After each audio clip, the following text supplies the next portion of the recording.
Good evening and welcome to the Black Ibis Social Club. I'm your host, Alexander Constantine, and we got Fisto. What's up, Fisto? Hey there. I'm really glad to have gotten all of my department store shopping done during the intro. I found this really great place Nice. in So whatever that's language that was. it's in Japanese. It's called City Ah, okay, Pop. yes. Yes, I was down at All the right. Kaufman's in Tokyo, and it was quite You're lovely. at the Uniqlo in Tokyo. Oh, yes, that's what I meant. Of course, yes. My mistake. My mistake. Well, for you guys joining us, it's been like 2 weeks, and actually, I did the solo episode 2 weeks ago, but it's been about 2 weeks since we had three. This has been 3 weeks since me and Fisto have been on together. Wow, welcome, man. Yeah, it's been Um, a minute. well, the rough part, and the reason why our schedule is kind of all over the place is because one, it's Lent, and because of Lent, our church schedules are exceptionally busy. I feel like I've got uh, Great Canon and the Feast of Annunciation yesterday, and I'm just beyond busy with Yeah, church liturgy, and on top of that, I worked nights last week, so it was really difficult to do anything. And then before that, everybody wasn't feeling good, and it's just a kind of a rough week. We'll probably get one or two episodes in, and then we're gonna have to take another break for Holy Week because, well, it's Holy Week, and that's a lot more yeah. important than podcasting. I mean, the Um, podcast is close. The podcast is close, but no. yeah, it doesn't match, but so I got a lot of stuff to talk about today. But how are Outstanding. you doing with Lent, man? Are you enjoying Lent? Are you having Yeah, a yeah. I mean, my first Lent as an Orthodox Christian has been very interesting. Um, not doing so great on the fasting thing, although I have tried a few things. However, that's kind of different for me because of my diet issues. So that's been fine though. That's been interesting. Um, the extra services are really nice. I've been to some of the Vespers. I've been to some of the midweek. I don't know what you call them, but the sanctified liturgies in the middle of the week. That's been really yeah, cool. pre-sanctified liturgy? Yeah, had the father come and bless our house last week. That was really cool. Ran around throwing holy water at everything. That was fantastic. Did you sing? Um, no, there was no. Well, he did. We didn't know the words, so we just Oh, they made me enjoyed the sing. vibe. Oh, really? That's funny. But yeah. So that was cool. Set up our prayer corner finally. Been doing that, and yeah. I mean, I have to say it's been the most focused Lent I've ever experienced, which I suppose is the point. And I'm looking forward to future Lents, which is a strange sentence to hear coming out of my face. That's But awesome. yeah, I'm just kind of like, oh, this is kind of nice. One thing I really appreciated, I guess this kind of summarizes it very nicely. But the homily last weekend explained that the services are long, the services are draining, the services are meant to beat you down into a pliable state. And I Right. went, oh, yeah, that makes a lot of sense. Have you guys been doing the great canon of Saint Andrew of Um, Crete? I think so. I mean, services went from just over an hour to just over an hour and a half. Oh, so So you guys are doing Saint Basil's liturgy. I, Um, I, I guess. I mean, I'll be honest. I couldn't. All I know is it's longer. There's more talking. There's more interesting things happening. But I don't still fully understand much of it. so the canon of Saint Andrew is is very long prayer, and it takes about 2 hours or so. And Oh, it's okay. the way we've been doing them is it's not during a liturgy night or even a vespers night.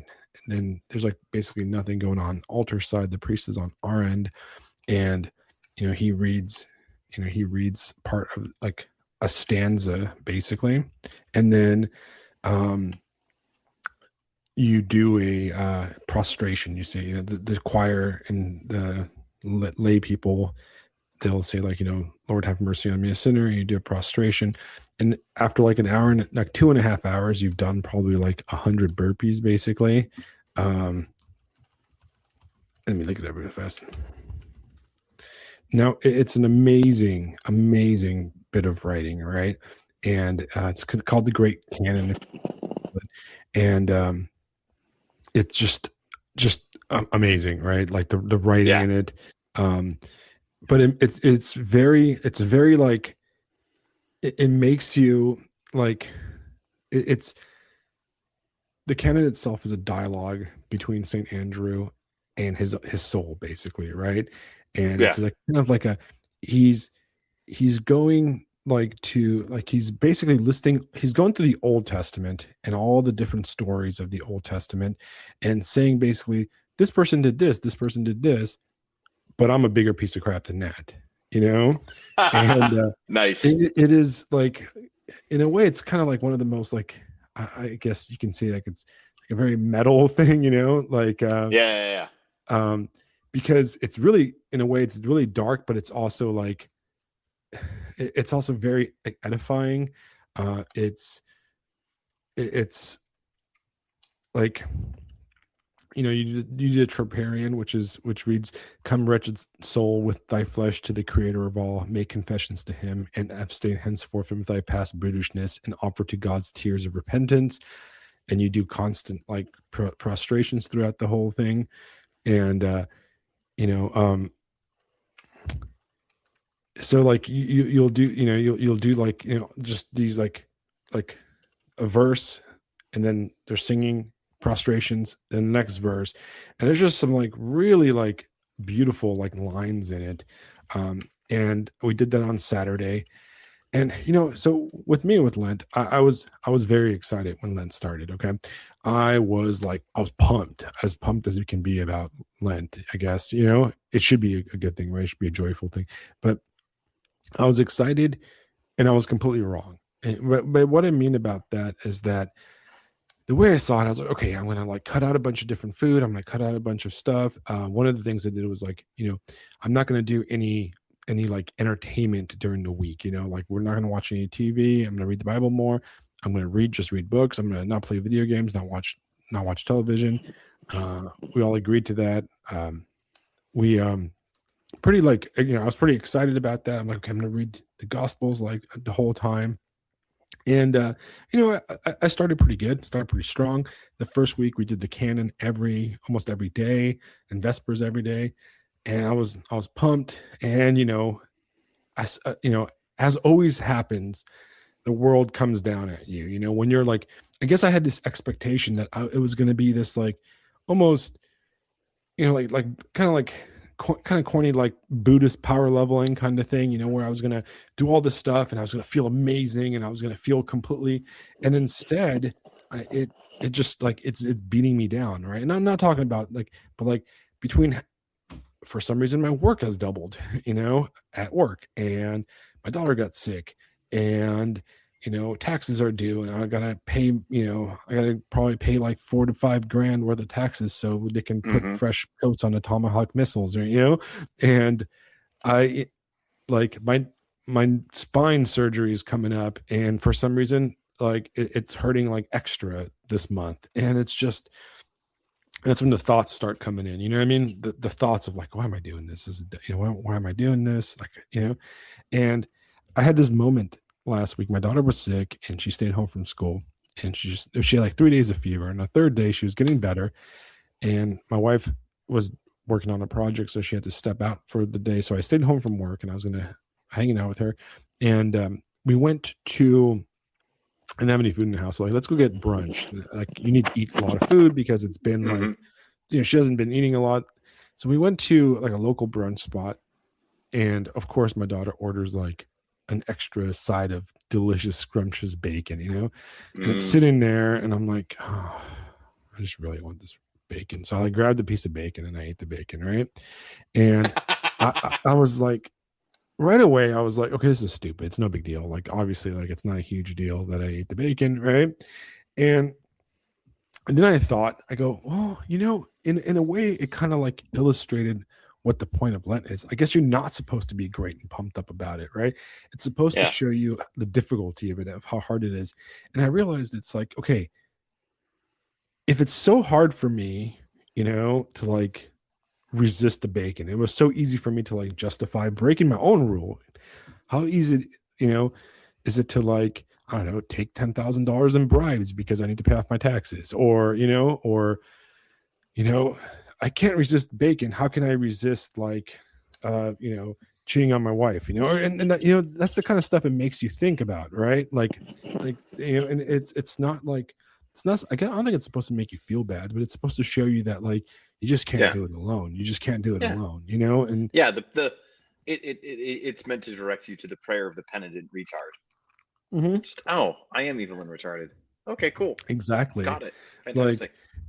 exactly. Like, and like, let me see if I can find this like canon of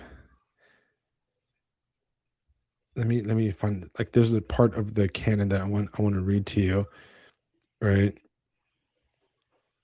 Let's see.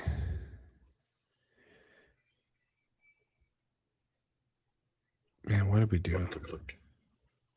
My internet's super slow. But yeah, but like so I've been having a hard time. I guess I've been having a hard time with it. I thought it was gonna be like this easy thing where I was gonna like, P90X through and be a badass. And yeah, I'm not. I'm not, Yeah. like, I hate the bacon. There's days where like I have no desire to go to church. I'm just like, I have no desire, I'm like, oh, I just want to get into bed, and turn on some anime and just just do nothing, right? Like, just be a bum, right? Like, I just want to like just sit there and I don't know, and I guess that's the point, right? That's the point. That's the challenge, right? That like we Yeah. are like presented with these like failures of ourselves, and then we see it. But other than that, I'm pretty good, just working. I did what I do. I'll talk about later. All right, so let's move on to, now that like we got enough people chilling. Everybody, welcome. We're gonna talk about some drama. Okay. All right, and if you guys can see the screen, we're gonna go and who do we got here? Who does this remind you of? Old Daria Morgendorfer. Right. So There it is. I was waiting for the photo. I was waiting for the photo. All right. So many times in like online discourse, you guys have all heard of like the different like analysis of different like men, like for example, like, what's it called, like like a beta male, an alpha male, and all that stuff, right? And there's a lot of those there's a lot of discourse like that, right? There's a lot of discourse like, oh, you're a beta male, you're a gamma male. I think Vox Day, if you're familiar with Vox Day, not my favorite, but he'll talk a lot about like the gamma male and this kind of stuff. We don't really talk about the female versions of this stuff, right? And I think Right. No, we don't. and I think that there's a type of woman, there's a type of girl online, and she's the Daria Morgendorfer, right? And and if you guys are like all like the Gen Zers in the chat are gonna be like, who are you talking about? Who's this? Who's Daria Morgendorfer, right? Who's Daria? And we're gonna be like, it's your grandmother, guys. It's your grandmother. That's who it is. Yeah. Dave Green actually has talked about this before, and he refers to her as the girl who reads, or the girl that reads. Girl who reads. Right. And so back in the olden days when MTV was good, there was the first like big MTV show was Beavis and Butthead. For you guys are familiar with the Beavis and Butthead era, right? Yes. And TP for my bunghole. TP for my butthole, right? And around that same era, I think it was the mid 90s, because it was like my generation of MTV. Yeah. The show Daria came out. Yeah. And if you look at the picture, that is Daria. Her name is Daria Morgendorfer. She has a younger sister named Quinn, which I named my dog after. Like, perfect. My dog's name is Quinn, who's like this peppy blonde. No, she's like a little peppy redhead. and her dad's a complete total retard, and her mom is like a boss lady. So very millennial coded, very like late Gen X coded. And the kind of the comedy in the whole Daria thing. And I don't know, like in the chat, if anybody have you guys seen Daria? Like I don't know, does anybody still remember Daria? I used to actually like the show. Did you like the show when you were younger? Not really. It was just kind of I didn't find Daria appealing, and I didn't personally find Daria all that like it was just. I mean, I get that it's a classic, and I get that people like it, but I looked at it, I'm like, ugh, I don't want to experience that person. And it Right, kind of makes sense considering some of the people I've been shit posting the past couple of weeks. So it's like, yeah, no, it's just right, move on. Yeah, no, I was more the well, our later topic. I'll reveal some embarrassing facts. right. But Is our no, chat now working? no, it's working. I think people are just a little quiet. No, I'm trying to. Hey, It's there not. we go. Actually, I've not seen the show, but I've seen her face all over the internet. Yes, exactly. Okay, so in the show, my chat's not loading. It's like keeps on like blocking up. But in the No, show, no problem. Daria is the older sister of two, and she's got these like normie suburban parents. Her dad's kind of a dork, and her mom is like a boss lady, always on the cell phone and that kind of thing. And um, Daria is a high school girl. She's really smart. Like she is like a reader, she's like, and she's exceptionally Gen X sarcastic. Like she is a kind of she has this Gen X unlike uninteresting nihilism type of thing going on about her. All the people at the high school are like ridiculous caricatures. And it's very like she's cool. She wears like Doc Martens and she knows everything. She's always like quoting poetry and talks about Proust and stuff. Her like best friend is Jane, and Jane is basically this art hoe who like and she has like the side cut thing going on, and she also wears like big old boots and stuff, and they're just like cool girls. But they're like the kind of cool girls like no, like like there's like a scene of them like playing volleyball in the opening, and like the ball comes and she just like watches the bounce. She doesn't even try. It's like she's too cool Mhm. to try. She's smarter than everybody. She's just a girl who's like smart and reads a lot, and she's always like dropping sarcasm, and she's kind of a template for a lot of people. She's a template for this like disaffected like vocal fry kind of girl that became really Yeah, popular in my generation, in your generation too, well, our generation, Fisto. and yeah, and she was kind of like an icon of this like whatever, but like she wasn't like, yeah, like a lot of girls really like Daria. I really like Daria. Like I actually like saw myself as a Daria kind of character. So what is the Daria character, right? The Daria character comes out of the I think this started like in the 80s with like movies like Revenge of the Nerds, but it really like started like picking up steam in with the whole 16 Candles, what's the movie when they're in detention, you know Breakfast Club.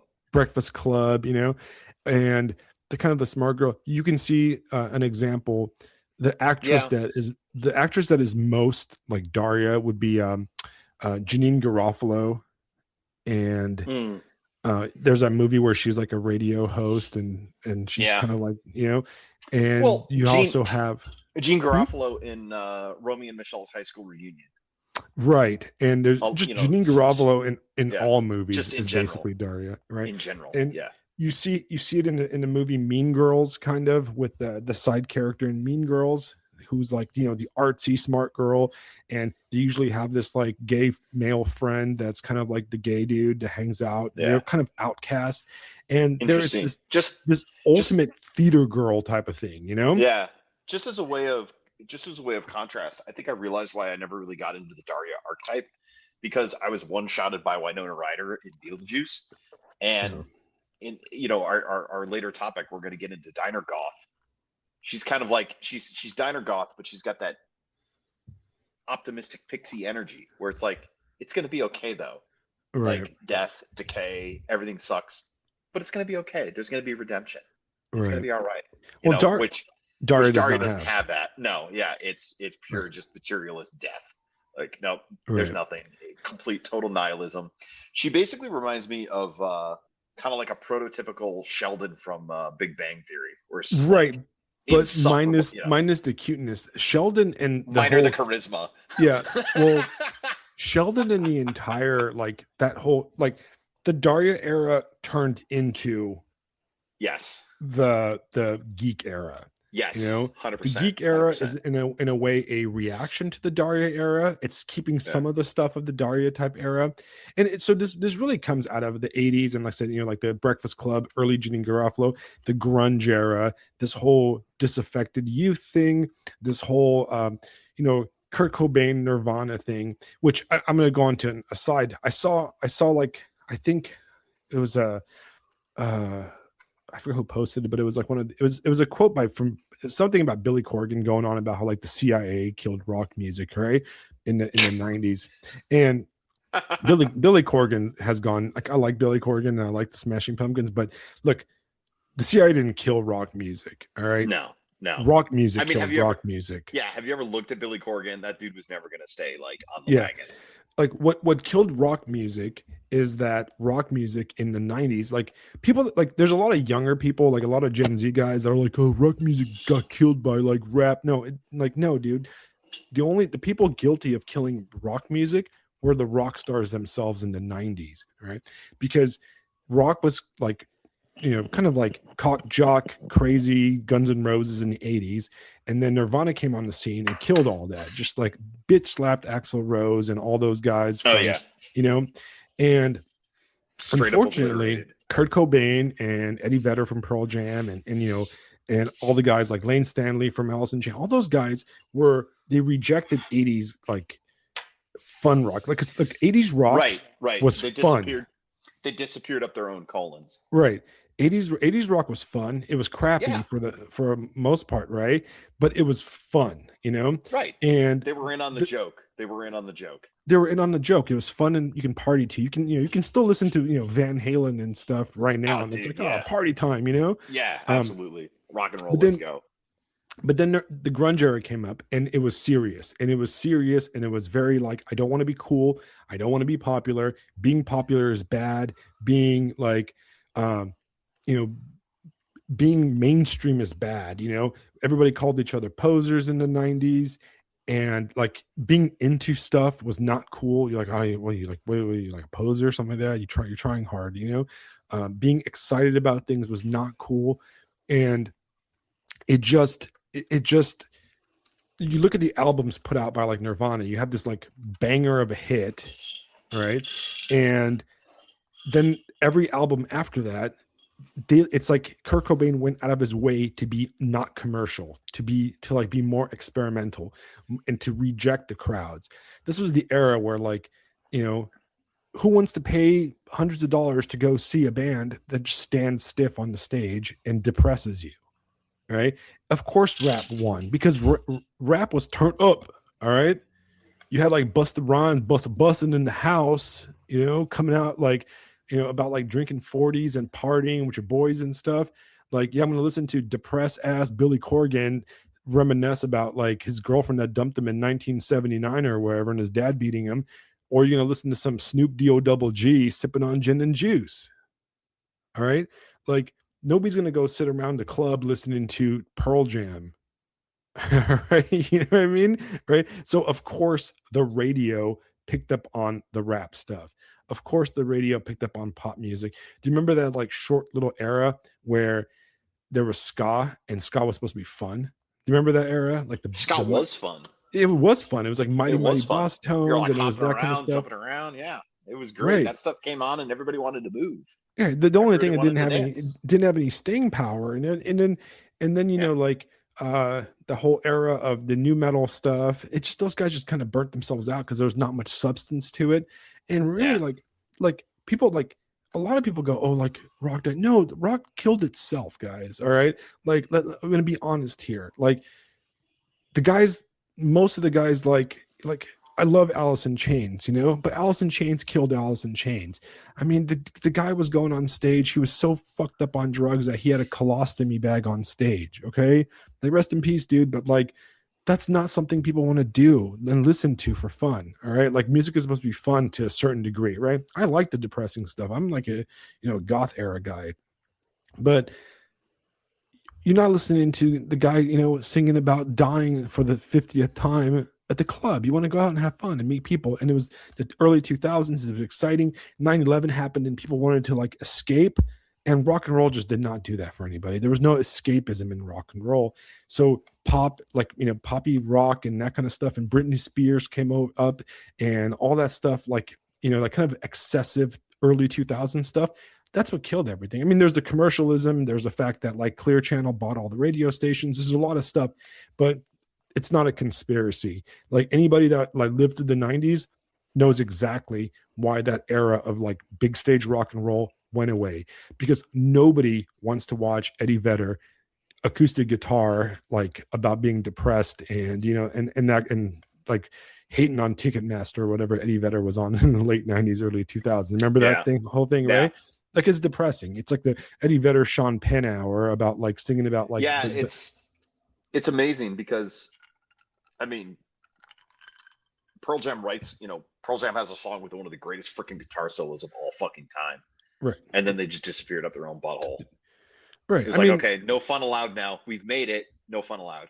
Yeah, and I love Pearl Jam. I've seen Pearl Jam like numerous times, right? I went and saw Pearl Jam. I saw like this great, they put on a 4-hour show and it was amazing. And it was around the Yield era. But yeah, and then they just went weird and acoustic and very depressing. And it just, their music did not match the era, right? But yeah, that was a digression because I was thinking about the 90s and I was thinking about that kind of stuff. But if you watch Daria, she was too smart for everything. And she was kind of an asshole to everybody. And in a way, if you lived your life like Daria, you would just miss out on high school. And, you'd miss out on high school because you'd be too cool for high school. You'd be too cool to like, join the wrestling team and like wrestle with your bros, or you're too cool to like, I don't know, talk to the cheerleader because I'm sorry, I'm reading Proust, it strikes me that Daria is essentially what sainthood looks like in the managerial liberal state. Right. I'm too smart for everyone. I'm too smart for everything else. I have it all figured out, and I'm going to be assholes to everyone, but they don't realize I'm an asshole because I'm just too ascended.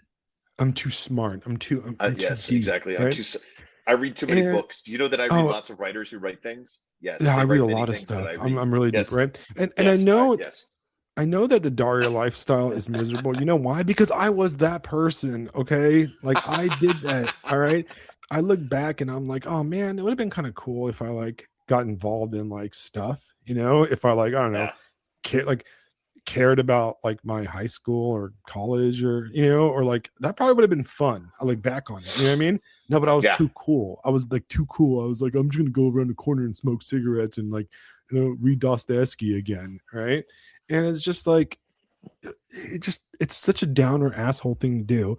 And like I said, I'm saying this as a person, as a person that did that, I was too cool to be a drama kid. Okay, that's how bad I was. I was just like, dude, like those guys too are cool losers, to be a drama kid, right? Those guys are losers, man. Like I'm just gonna ditch school and like go hang out at Barnes and Noble instead. And that's the kind of person I was. And it's like when you stop having fun, you just and it's kind of miserable. It is. It's like did you ever hear of this band? Yeah, you probably never heard of them. Like that kind of like attitude. Probably never heard of them. Yeah, you probably never heard. You're just making up bands. You're just making up bands that no one's ever heard of, so you can say, or like you like film, right? Like I don't like movies. I like film. Yes, I only watch. Did you have the film and movie distinction? That well, of course. Yeah. Okay. Like no. Like, you watch movies? Oh, you watch movies? Oh no, I watch films. You watch films. You can come over tonight. We can watch Tarkovsky. I was that kid. Together. I was that kid 100%. Yeah, but and it's like, and you kind of end up becoming a bitter dork, and you look down upon everybody, and you become Dostoevsky's underground man, where you're like hating on everybody, and then you really become Raskolnikov in Crime and Punishment, who thinks he's better than everybody, and I'm so much better than everybody that I am going to kill this old lady and steal her money because it's better if I have it because I'm better than her, and that's the whole point of Raskolnikov. Yeah, my darling wife reminded me that recently we watched Ghost World, and that's another major Daria vibes, right? But we've all known Daria in real life, Okay, we've all known the Daria in real We've also life, known her on Substack. and we've also known her on Substack, right? And it's like she like modeled her looks after her almost. And I know it's kind of weird. It's kind of accusation is confession. right. And but like Dave Green, he named a Daria person the girl that reads, right? And it can be the boy that reads, but it can be unisex here, right? The person that reads, right? And what do we mean by the person that reads, right? Is so there's a certain type of kid growing up, and I'm talking 100% from personal experience, right? And that's the kid that like reads a lot of books, and when you read books, when you're a young person that reads book, you know what adults do to you, man? What do you think they do to you? They give you brownie points, right? They're like, oh, you read? Oh yeah, you're a reader, You read? and Dude, back in the day, you got literal personal pan pizzas from Pizza Hut for right. reading. Oh, Just like take what your kind brownie of points and shove them up your ass. right? You know, So you become the pan person pizza. you become the person that like reads a lot because this Yeah, is people are usually smarter, higher IQ people, yeah. and you're kind of you're tired of your boring classmates because they're dumb and they're having a hard time catching up with anything. So instead of doing the boring stuff, you're sitting there and you're reading, Dostoevsky in high school. And once again, I know this because that was me. And you start having contempt for everybody, and you're constantly reading everything, trying to prove yourself to the adults, because that's how you get validation, Yeah. right? And you start And telling yourself, well, fuck those jocks, man, those guys are stupid, and and you secretly it's all about that pepperoni pizza though. I mean, at the end of right, the it's day. always about the At pepperoni the end pizza, of the right? day, like all this high-minded bullshit, and you're just like, can I get extra cheese? Like, come on. Right. You're still just a little bitch at the end of the But what happens though day. is for some of the Darias, right? They'll make it to college, and they'll meet a bunch of other people that are also exactly the same person as they are, because they realize, oh man, in my small bodak ass town, I was the smartest person there was. I was the girl that reads. I was Daria Morgendorfer, but they'll get to like a college, and oh my gosh, there's a crap ton of Daria Morgendorfers there, and then the next thing that happens is, they realize that once they're out of college and stuff, nobody cares.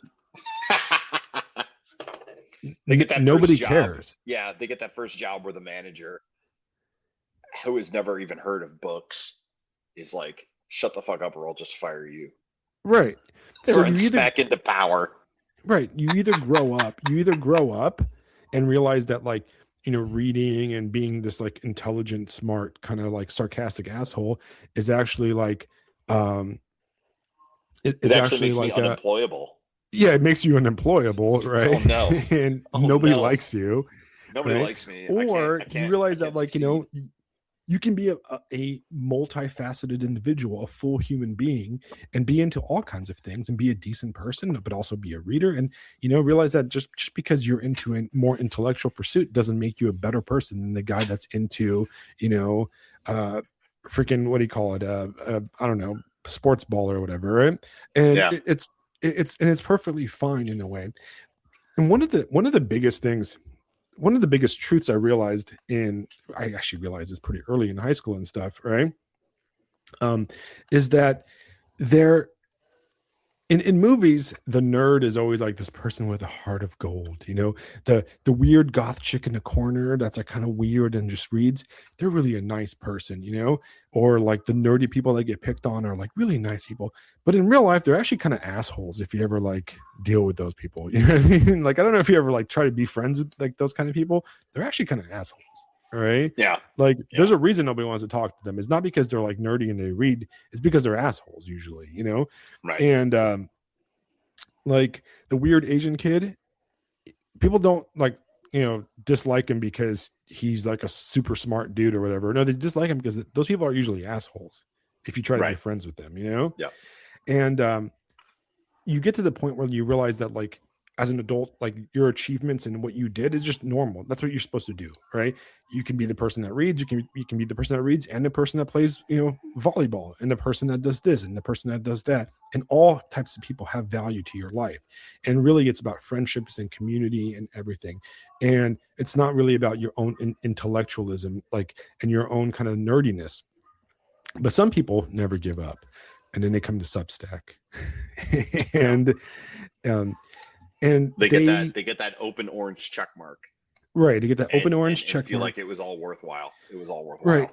And a lot of it is like they as adults, they are constantly trying to reclaim that Daria kind of essence, right?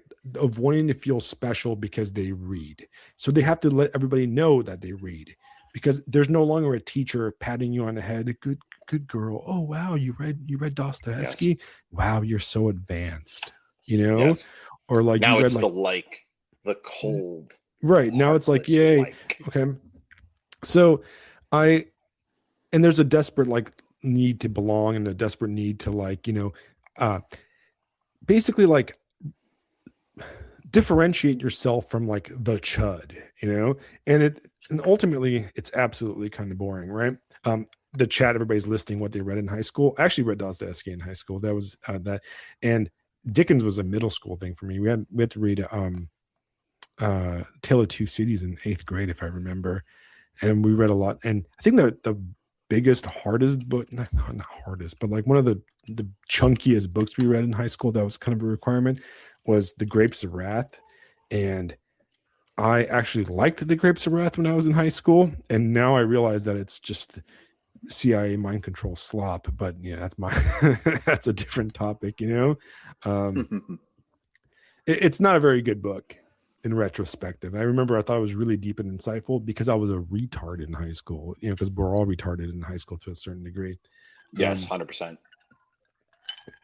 But as a high school teacher can confirm, you were all retarded in high school.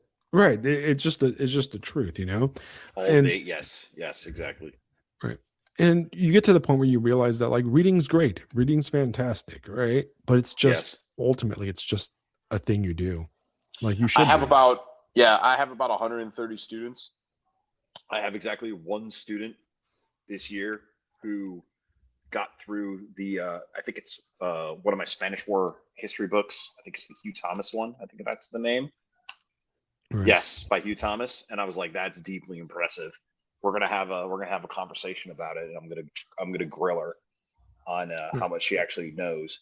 But like that's one out of 130 students, 4 years worth of students. I mean, that's as good as it gets right there, And it's not a knock on any of the other kids. It's just it shows the folly of trying to get back to the high school glory days. Right. This Daria, this online Daria, is essentially that one dude who still goes to the same bar everybody's been going to since your 10-year anniversary. Right. It's just stop. And like I said, there's nothing wrong with like somebody there's this mythology in like Substack and really just online writing circles that the idea of if you're a reader, and this is something that was pushed on us in the 90s, specifically in the 2000s, and television shows and that kind of stuff, they always made this big deal about reader types, and it became about the act of reading itself is what mattered. Like as long as you read, you're smart. And the truth is you can read tons and tons and slop, and you're no different than the guy that spends every second of his life gooning on video games the whole time, or painting miniatures, it's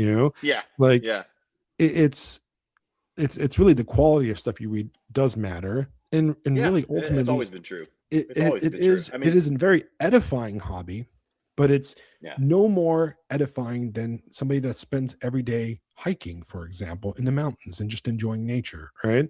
Like that there's no difference between those two when it comes to like the value, right? And if you're like a super well-read person, well, but you're just a creepy basement dweller, you're just another type of consumer. You're just another type of basement dweller, right? You're no different than the person that just sits there. It might be like a higher level Like, you know, great, you're an intellectual consumer, good job, right? But you're still no different, right? And I always used to, there was guys I used to know in my 20s, and some of the brightest, most intellectual people I knew were absolute and total losers. Use these guys that read everything, and they would read like 2 novels a week type of thing, but they lived with their parents and were pushing 30 and never did anything with their lives, and had no kids, no wives, nothing. And it's just like, you're still a loser, dude. It doesn't matter that you're, a well-read loser, but you're still a loser. So the act of reading itself does not make you special. All right. The act of writing does not make you special. All right. There's nothing special about writing. It's no different than, I don't know, drawing anime or anything like that. It's still just a form of expression. It's what you do with it, what you put out, what you do, this kind of stuff. Now, the person we're talking about, right, is our friend Lisa, on not our friend Lisa with a Z, right? And she had a little chimp out on the whole like literary bro crowd, and she like attacked everybody. And I kind of like stepped in, and you can see my posts, and she blocked me, so you can't really see what I was replying to. She blocked me pretty fast. Did she block you? No, I'm nearly 100. I'm like 95% certain she's muted me. So Oh. I've just been just slinging bullshit at her. She's got no Yeah. idea. Well, No fucking clue. I've been like, okay, like to be fair, like she's been irritating me for a while. I think I noticed Yeah, her like a few months ago, and I followed her, and I think I've been going like, oh my god, her takes are so stupid and vapid, right? yeah. And They've always been garbage. It's trash. and you see It's pretty a new. lot of these like proclamation, right? Yeah, And exactly. it's these giant proclamations, and it's so like Daria energy. The whole thing is very Daria energy, Yeah. where it's like I watched a lot of Daria growing up energy. And what's interesting about it is that, and people go like, so, so yeah, in the chat, Mia, Mara, yeah, I'm gonna give you a little bit of drama.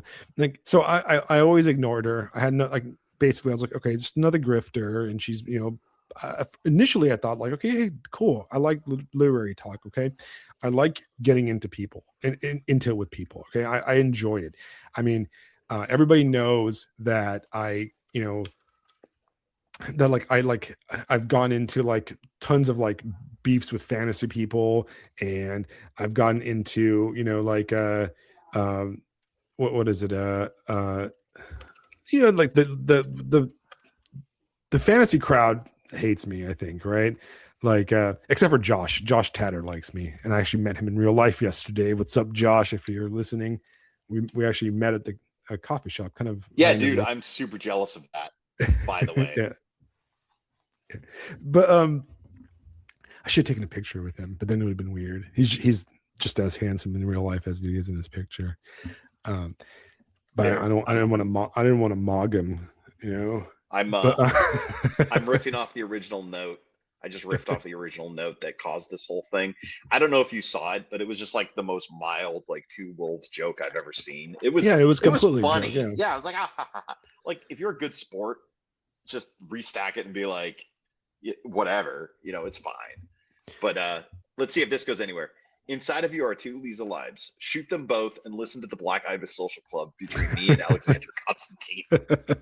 Let's see what happens with that. Let's see if that gets me blocked. yeah, we'll see. Well, so look, she posts very inane but very authoritative opinions Right. about Yes. novels, writing, and that kind of stuff, which is fine. Yes. You know what? Please do so. Post your inane stuff, post your authoritative stuff. I often post stuff where I'm completely like, and people don't get this, but I'm being very tongue in cheek, where I'm like, Yeah. Right. I'm trying to start a dialectical talk where, like, you know what I mean? Like, I'll post something like fantasy is The dead and it's dialectic of the stupid, shit post. Yes. Yes. right? And then Exactly. people get into it with me, and then like I back it up, and then I explain what I mean. Like that's kind of the point. Like I do it so I can get people to fight with me, because I enjoy fighting. I'm like, come at me, bro. And but she posts like these very like authoritative kind of opinions that are very, very high school level. All right. And there's all these boomers like, oh my God, you're so intelligent. And it's like, okay, guys, listen. if we're on like literary, if you're the kind of person that is on lit stack basically and you're reading about literature and stuff, you've probably read Dostoevsky. All right. Like did you see my post where I was making fun of like, oh guys, I came across this great author. His name was Mark Twain, you know? And Yeah.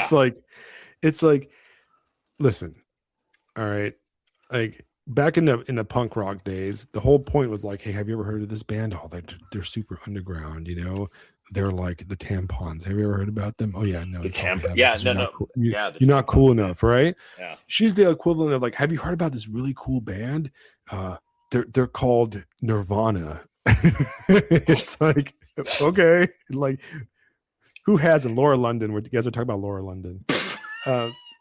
Don't you dare bring. Oh God. No, Hey guys, freaking Jason did it. Alex. There's this really great composer. His name is Mozart. Have you heard of him? He's pretty good. No, dude. What do you Really? write? You know, Uh, it's like stuff with like he wrote a lot of music and it's got music in it because he's a musician and that's how you can tell. Yeah, you should definitely Yeah, listen to this. I should give this Mozart a try. Never heard of him. I yeah, you was like should. You looking through should. like really like kind of unique stuff, and I came across this ballet that I like is really underground. It's called Oh, Swan Lake by this dude named whoa. Tchaikovsky. Have you ever Nah, heard of that nah, one? nah, dude. Why are you listening to that? Why are you getting into that mid stuff, man? Nutcracker. All right, That's that's also the by underground. Tchaikovsky too. Yeah, that's Um, the underground shit, dude. I don't know yeah, where you're getting your Tchaikovsky nobody's from, ever but heard of that one, right? Like we no, can talk dude. about it, right?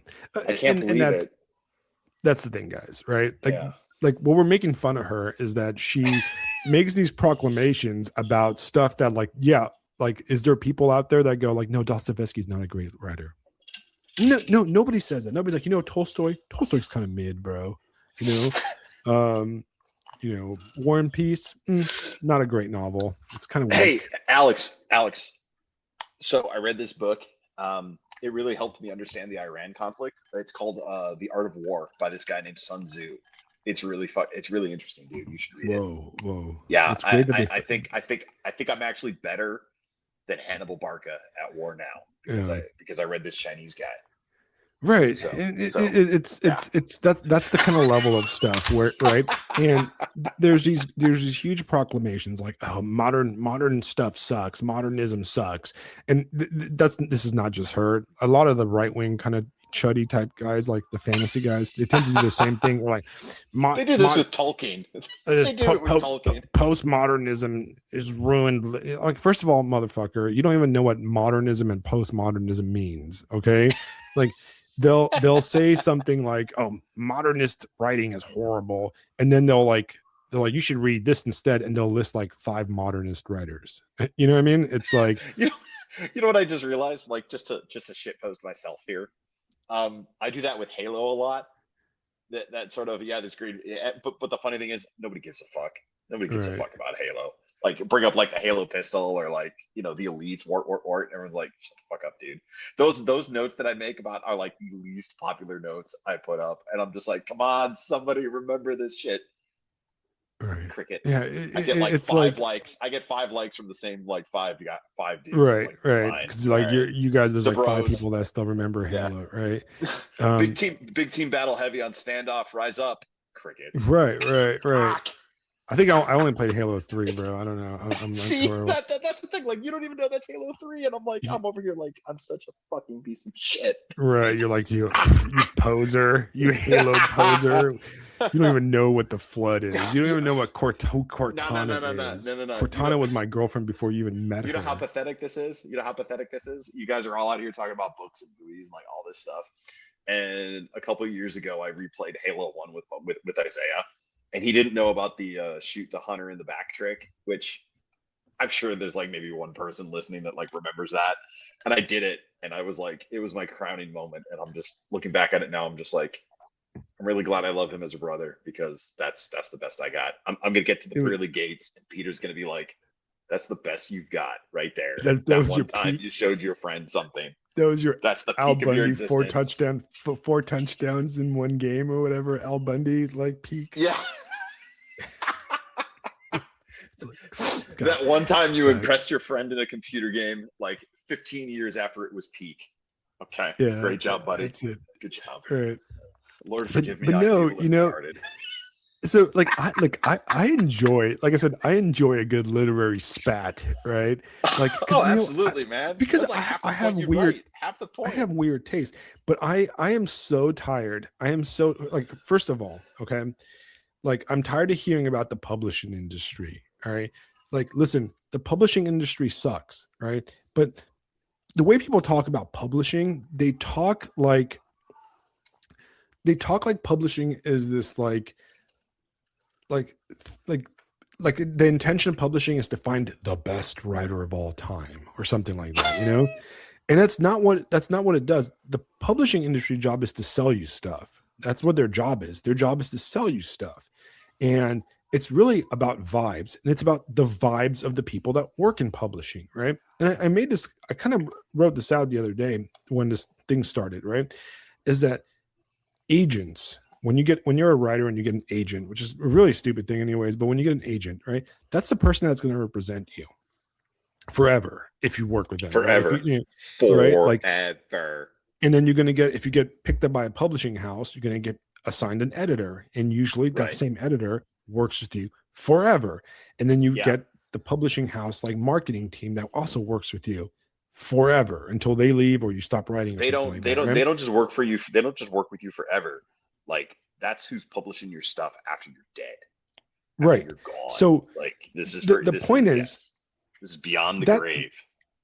that agent, in order to want to work with you forever or until you fire them or they quit you, right, is that they have to like you, right?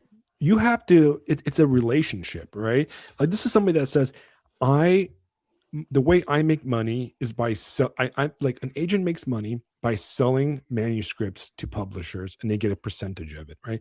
That means they have to like your stuff, they have to like you, because they're taking a risk on you, right? Publishers also do the same thing. They have to say, I'm going to spend months or years editing, promoting, doing this for this guy, right? Or this girl. And I have to like them forever, basically. Like I have to enjoy like reading their stuff and have passion for their work. So one thing that we need to realize is that the majority of people in publishing are now women.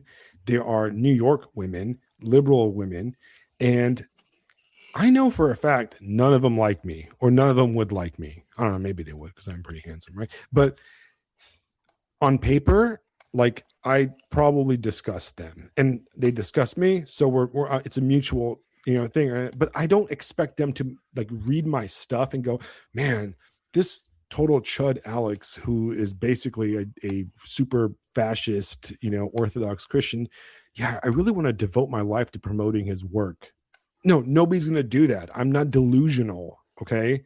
Like nobody's going to go, man, I'm going to promote Alex's work, and which basically, and he stands for everything I stand against. He literally, like, everything I believe, he believes the opposite. And I'm going to devote my life to promoting his work and tie my financial well-being to his. Like, how absurd does that sound, Fisto? 100% absurd. Right? So I know for a fact that 99.9% of the people in publishing, just on basic paper, like belief system alone, hate me 100%. So I don't care about them, right? I've realized that. And I realized this like 10 years ago. All right. Like my goal is not to be like, my goal is not to be invited at their table. They're never going to invite me at a table, but I don't want to sit at their loser ass table anyways. I'm not interested. Okay. If like, this is going to sound like hubris, but if, somebody walks up to me and goes, Alex, I really loved your manuscript, and Knopf wants to give you $10,000 down, advance for it, take it. I'm like, no, I don't want to. Why? Because I don't like those people. Okay. I don't want to work with them. I don't want to hang out with them. I don't want to hang out with New York types. I don't want to do any of that stuff. I don't care. I'm not writing because I want money. All right. And those people are never going to like me. All right. And they're never going to like you. And if you're listening to this podcast, guess what? They're not going to like you ever, because you're the kind of person that listens to this podcast. All right. And what an adult, mature person realizes is that's okay. It's okay.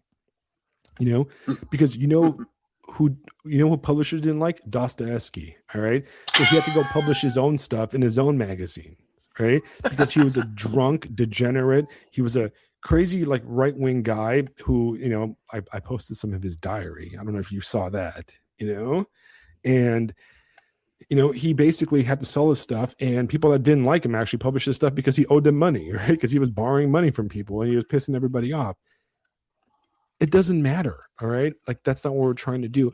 Like, and Lisa annoys the shit out of me because it's like, it's not fair that, like, they're publishing like Mara Rooney or whatever, but they're not publishing me because I'm so much smarter and I read so many more better books than her. No, it's because you suck. Not maybe you might be the best writer, but you're obnoxious. All right. Who's going to want to devote their life to promoting your annoying crap because you're so fucking annoying? All right. Like, I can't, I agree with you on everything, and I want to vomit just reading your stuff because you're annoying as shit. Okay. A publisher looks at that and goes, "That bitch is going to stab you in the back the moment anything goes wrong." Right. That's it. Absolutely. Right there. Like, can you imagine, like, you like working with her and she's constantly whining and stuff? It's like, nobody wants to hear that shit. Like, shut up. No, she's not whining. No. She's not whining. She's dragging you on Twitter and blocking you. But yeah, there was somebody that was trying to give me a hard time about this, and she's a longtime follower, so I'm not gonna shitpost the name, but it is something I think worth saying. Murder is not just killing people; it's also ruining their reputation. And what these people do is exactly that. And then they play the, "Oh, look at me, I'm the victim, I'm the weak woman. How dare you say anything against?" It's like, bitch, go back to the lunch table in high school. Shut the fuck up. Right. Everybody's like, it's just tell these people no. Just tell these people no. Nope.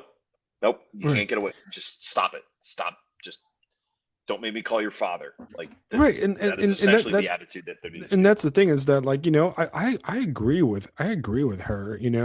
That, like, yeah, the publishing industry sucks. But what are you going to do about it? Nothing. Just who cares, right? Like, yeah, of course. Guess what? Movies, that industry sucks too.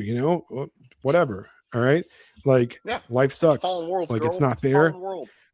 I'm not going to go over there and like, let me sit at your table, guys. I'm so smart. It's like, no, nobody cares. All right. Like, I'm sorry. That's just the real world, man. Nobody cares about your, like, smart girl. And that's where the smart girl thing comes in, right? It's like, she expects, like, everybody to, like, realize what of a deep, intelligent person she is because she reads Dostoevsky. It's like, yeah, okay. Guess what? I read Dostoevsky in high school. All right. I read it in high school. Everybody thought I was, like, real smart. And all my teachers like, here, read Crime and Punishment. Here, read The Brothers Karamazov. Here, read Anna Karenina and all that stuff. And you know what? I was an asshole. Okay. I was an asshole. And I was an asshole that I expected everything to be handed to me because everything was handed to me. And I was a smart guy who, like, I never studied because I could show up to class and score the highest on the test all the time. And it gave me an entitled asshole attitude. And it, when I went into the real world, I got slapped in the face, when I realized that, like, oh, I better learn this stuff before I get blown up in Afghanistan, and that kind of stuff, because I can't read my way out of an IED. And I can't hold up, back up the truck. I can't read my way out of an IED. Right. It's just the truth, right? And this whole idea of I'm so tired of people going, there's no good books written in the 2000s. I'm sorry. Like, I'm sorry. Like, okay. I'm thinking about one of those unarmored Humvees, and I'm picturing you just duct taping copies of Dostoevsky to it. Yeah, it's protecting me, guys. You can't blow me up, guys. You can't blow me up. I read Dostoevsky. You can't blow me up, guys. I've got these great books. I'm gonna tape them to the car. I'm gonna tape them to the Humvee, and we'll be fine. Like, I read Camus. I don't know if you guys have heard of it. I read Camus, guys, and I would find that existentially absurdist if I were to get blown up in Afghanistan. No. Hey, guys. I don't know if you've heard of this, but there's these things called guns. They're really good at war. Yeah. No, it's ultimately, like, absurd, right? And look, there's a lot of great fiction that came out after the year 2000. All right. Yeah. Yeah, like, absolutely. Cormac McCarthy, most of his great novels came out after the year 2000. All right. Roberto Bolaño, all right, who wrote 2666 and The Savage Detectives, came out after the 2000s. Okay. if you've never read Savage Detectives or 2666, they're fantastic novels. They're masterpieces, right? Um, Tons of Haruki Murakami's work came out after the 2000s, right? And I love Haruki Murakami, and I can guarantee you Haruki Murakami is better than any crap that she writes, all right? Um, you know, Michelle Houellebecq is probably the best writer out there, living right now after Cormac McCarthy died. And tons of his books came out after the year 2000. So let's just, you're just lazy. You read Dostoevsky in high school because your teachers made you, but you haven't followed the literary scene at all. That's what you are, right? And you're basically selling your tripe to fucking boomers that think that like big thick books from the 19th century are the peak of literature. Okay, that's what we're talking about here. And you're a grifter, and I'm done talking about you. And we're moving on. We're moving on. Moving All right, on. so let's talk about the dinner goth. All right. Yes. Dun, dun, dun. Welcome to Dracula's Waffle Castle. Dracula. Yes, our an hour and 15 minutes in. It's now time for our main topic. Our main topic, Dracula. We'll give it about 30 seconds and have a good night. All right, see you guys. No. All right, there we go. I used my favorite Dracula in the picture. Oh, dude, 100%. I saw that. Fantastic. He's all there. I would Great, have the wolf. spectacular Dracula. We watched that recently. Did I tell you? That was only like it's because it has your girl in it. A couple months ago. Well, obviously. Yeah, at her peak. Winona Ryder is on my short list of if in film we'll watch. Like I don't care how bad it is, we'll watch. Yeah, he was a great Dracula, man. Such a good time. Yeah, I saw that when I was a kid. My mom and dad took me to see it in theater, and I was like way too young for it, I think. But I loved it. Boy. I was obsessed with it. Anthony, low key Anthony Hopkins as what's the vampire killer's name? Van Helsing. Dude, yeah. he was off the chain. Just the dude is just loving life. He's like, I kill vampires. I'm a dude that just runs around and kills vampires, and he's just loving life. I mean, it was just. Have you seen the new Nosferatu? I haven't yet. I want to, but hold on. I need to do more Anthony Hopkins appreciation when he's running around doing all the Catholic stuff, like throwing holy water at everybody, like the crosses and all. It's just, I felt that, man, deep in my soul. You know what? That's how I feel when I tell someone "shut up, retard." It's channeling Van Helsing. That's what it is. But no, yeah, the new Nosferatu. I'll put it on the list. Because you really liked it, right? I thought it was all right. I didn't think it was amazing. Right. I think all his movies are all right. I have not seen. Worth watching. It's worth watching. They do a really good job with like the different dialects of like Romanian and stuff, and like Gypsy Romanian, and like they like use like an old like proto Romanian like Dacian language, which is kind of interesting.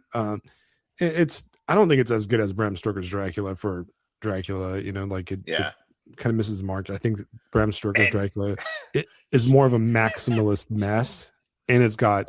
It's somehow it carries the performance that Keanu Reeves turned in. Where it's just Keanu Reeves being Keanu Reeves, but kind of confused. Yeah, it's like absurd and like completely retarded. Yeah, it's adorable. It's innocent. It's just look at his pretty face. Van Helsing's gonna murder some bitches. We'll be right back. And it's got Winona Ryder. Sold. Just go. So yeah, it's good. There's a new Dracula movie, and that's the one that's like the French one that came out. I have not seen it yet. I've been meaning to see it. Oh no, it's gonna be gay. It looks pretty cool. I think he like has like smell. Has anybody in the chat seen the new Dracula? It's like the French one. There's a bunch of memes all over. There's a bunch of memes all over the internet about it, and he's like, Le Dracula. I have traveled through time to see you. Le Dracula baguette. Yeah, it's all like meh, meh. Just like the new Frankenstein. Lisa liked the new Frankenstein. Did she? Not the Lisa we don't. Our Lisa. The good Lisa. Yeah, I haven't seen that one. The Lisa with impeccable taste. I have like no time to watch movies, man. Like I watch like kids movies and anime stuff now because I can watch it with my daughter. So like anything that's like I'm like I'm not watching Dracula with her. Okay, real quick. You got me thinking of Bram Stoker's Dracula again. That's one of those movies that struck me as everyone had a great time making this movie. It's Right. just it just feels like everyone's like this is fucking bonkers, man. We're having such a great everyone's having a great time. That's kind of what it seemed like to me. And I love films like that where you could just tell like it's just this is why you get up in the morning, man. Like we're making cool shit. We're making cool shit and it's gonna be ridiculous and people are gonna pay money for it and it's gonna be great. Like just let's go. Anyway, all right, rant over. All right. So everybody on the internet was talking about this article, and it was an Everybody, article in everybody. yeah, it was everywhere. It's an essay in the New Atlantis, which is like, I don't know, some publication, and it's written by this. It's called American Diner Gothic. I keep on saying dinner, but it's Diner Gothic, and it's about. It's written by this guy named Robert Mariani. I don't know who he is, but he seems like a tech bro, kind of like a tech bro, Lisa Libes type guy, to be honest. And the article itself is not that interesting. Okay. Like the article itself is kind of a circle jerk of like, I had a goth girlfriend, blah, blah. But he does identify something very interesting about the diner goth, right? And it's something that I myself have noticed living out here in South Carolina, somebody that used to be into a lot of like the goth subculture stuff, going to clubs and that type of thing, that there is in the last decade or so. I have the author and myself also noticed that there's this kind of subculture of people, and they're everywhere in America, that he refers to as the diner goths, and he uses that word diner to kind of like illustrate like provincialism. Yeah, And he uses the word goth not really as in like goth, but it's more he's using it to kind of identify like alternative lifestyles, right? So what he's talking about in the article, and I shared it in the chat real fast, is that he's noticed that there's a subculture of people that is a subculture without a culture. That is a subculture that is really, I think a better term for them wouldn't be diner goth, it'd be Discord goth, right? Because when we were growing up and there was like goths and punks and that kind of stuff, those people tended to like kind of have to work for it. They were part of like they went out of their way to like learn about the bands and do this kind of stuff and go to the right. clubs and but There was now, homework. There was homework to be done. right, there's a subculture of people, and it's not even a subculture, it's almost a mainstream thing, where everywhere you go, you're like, you can go to and you can go down in a Waffle House, and there's probably some like white girl wearing like an anime t-shirt, and she might have like black lipstick in, or she's wearing like a metal shirt or something like that. And it's all these signifiers of past subcultures that have become kind of a Discord subculture.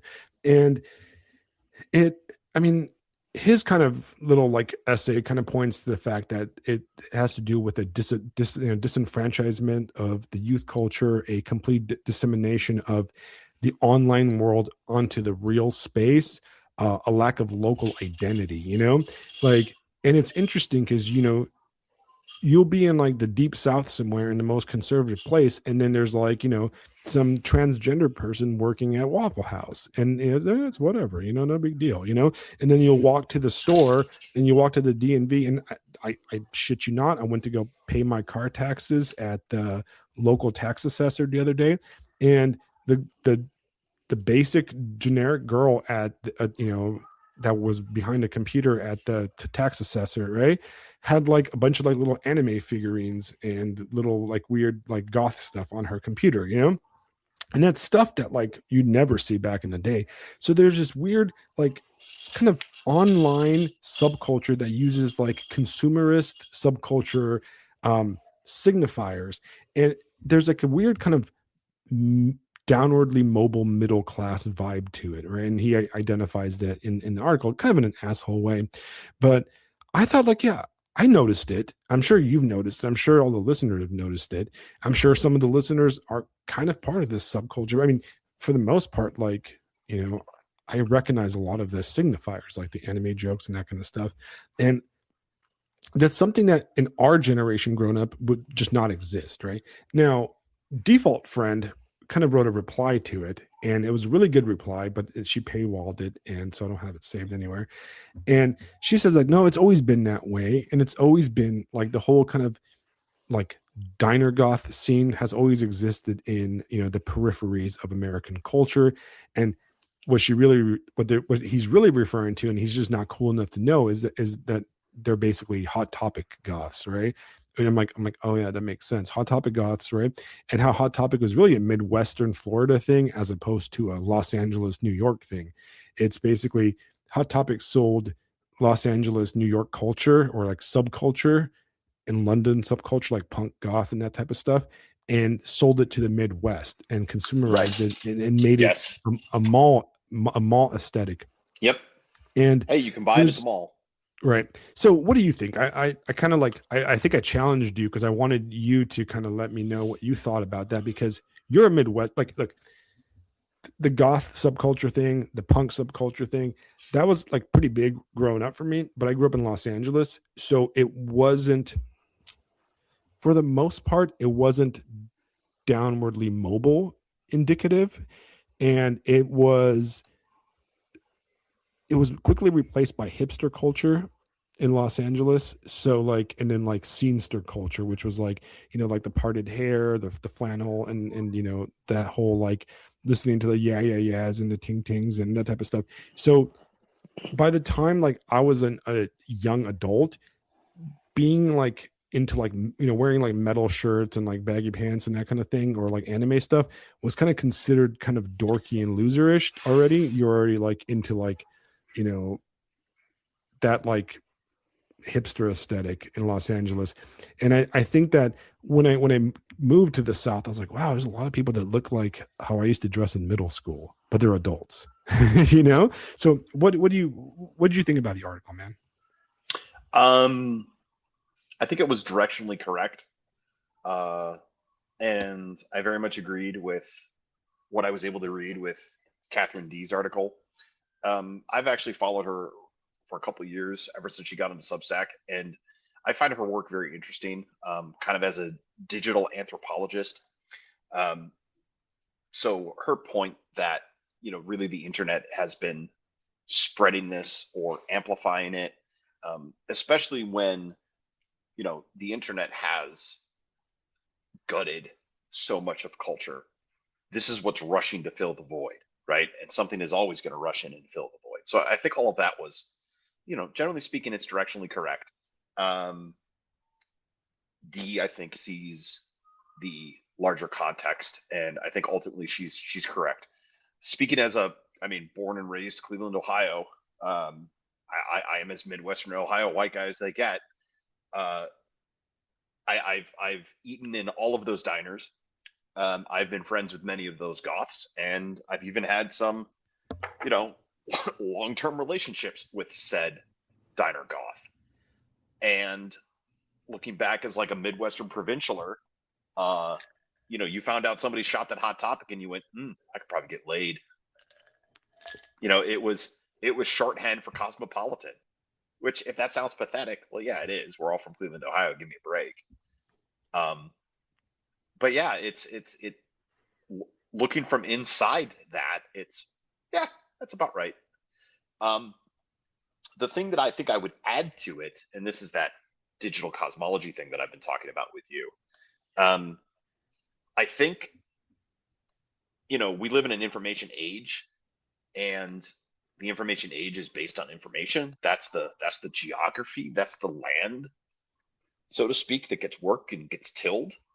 And I think Diner Goth is an example of the kind of person. I've been using this word lately, data cattle. Data cattle are the Hmm. people that work. Data cattle are the people that work the land of the information age, and they are harvested for meat. They're harvested for milk. They're harvested for data.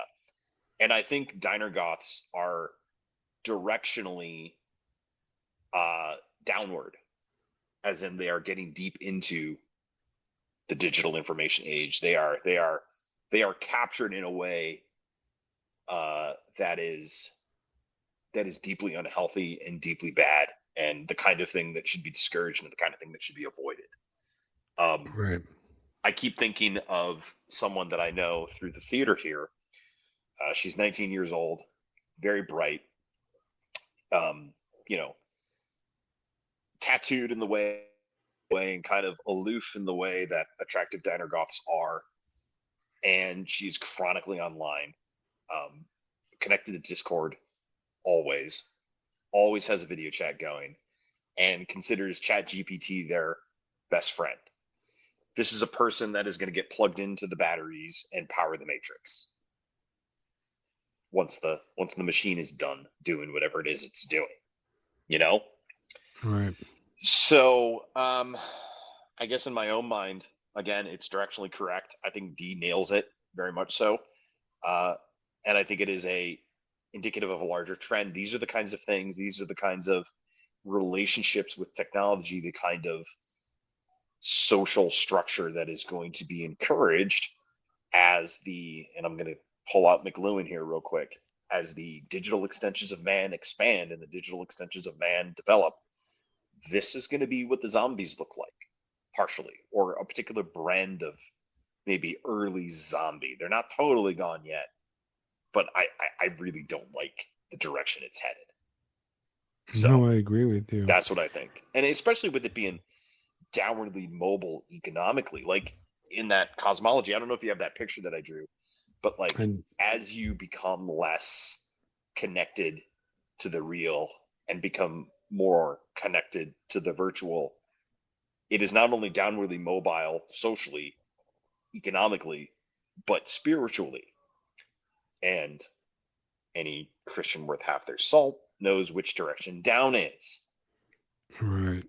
I've been rereading Screw Tape Letters recently, and at the end of it, they have Screw Tape proposes a toast.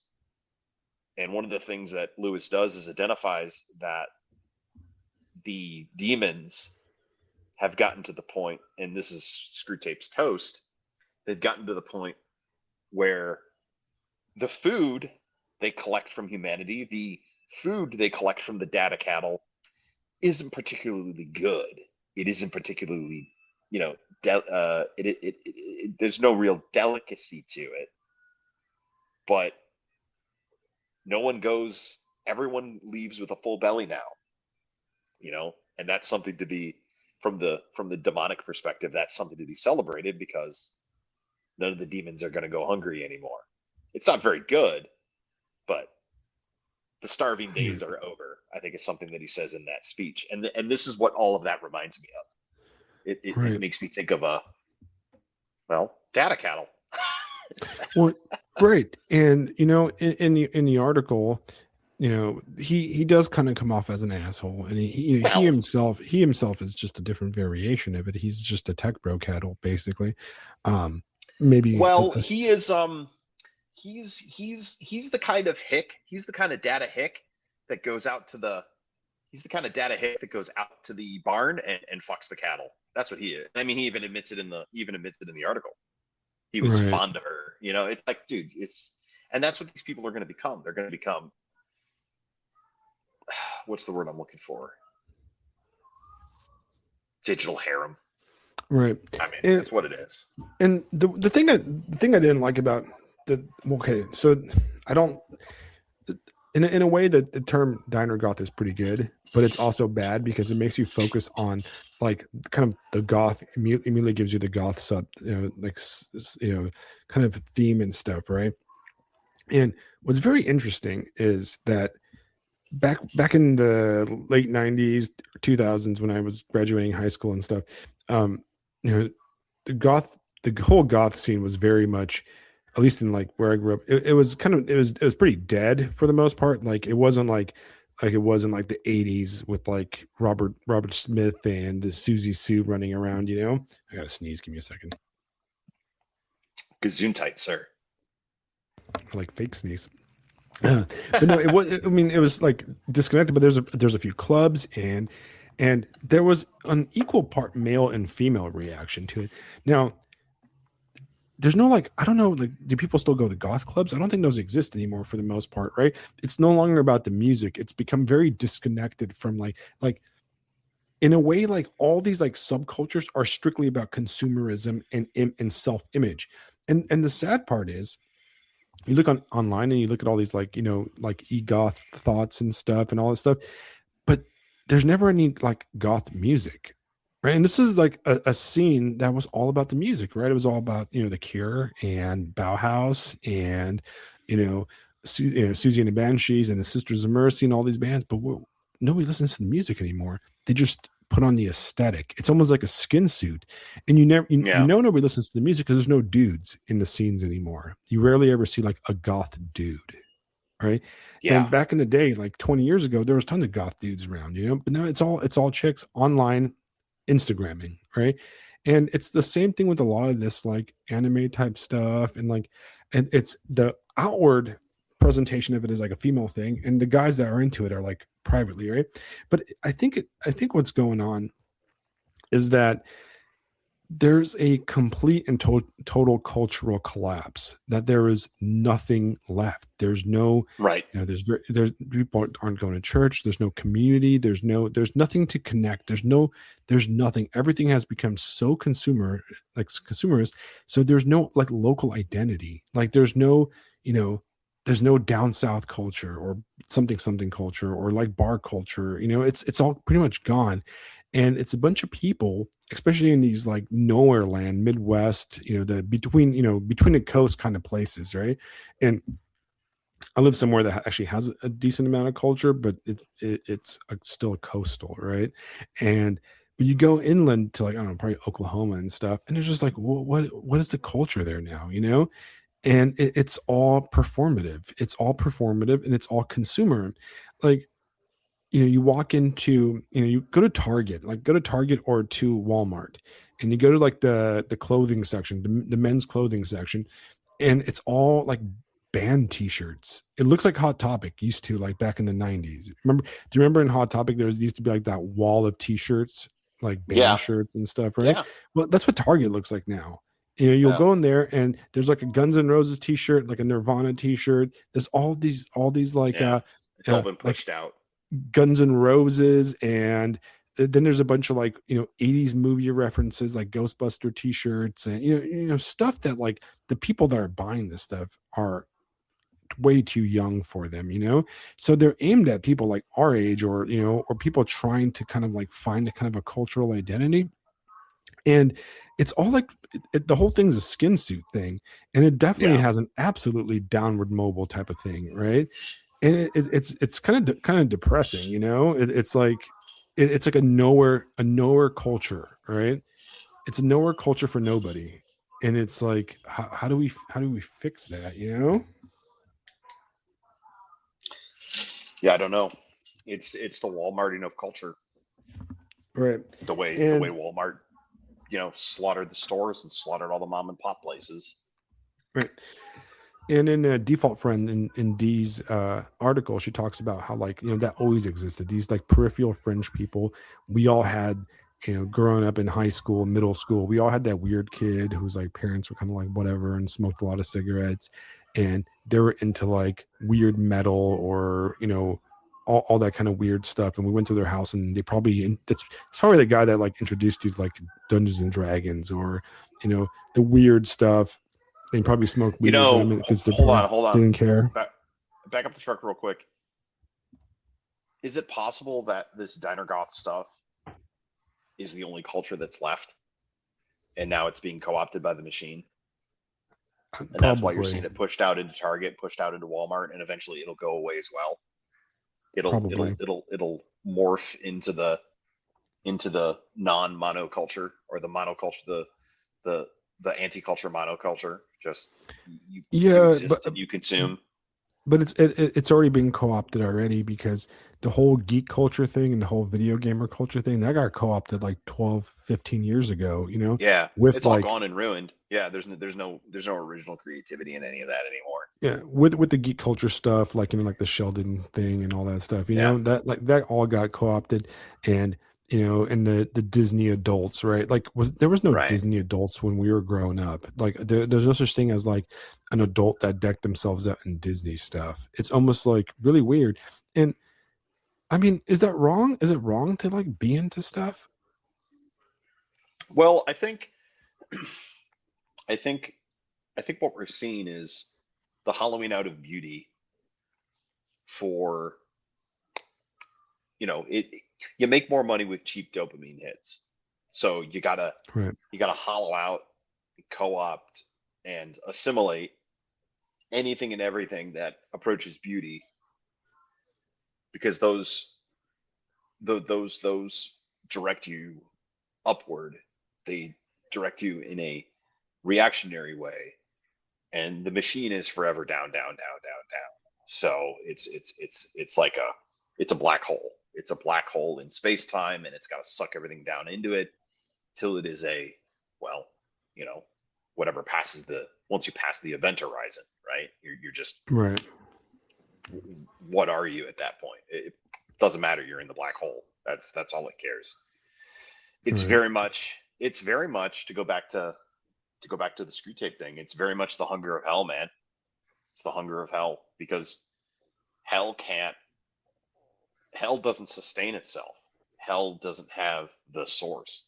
Hell has been casted from this, cast away from the source, and all it can do is corrupt what the creator has made and feed on it. It's very vampiric. Um, Right.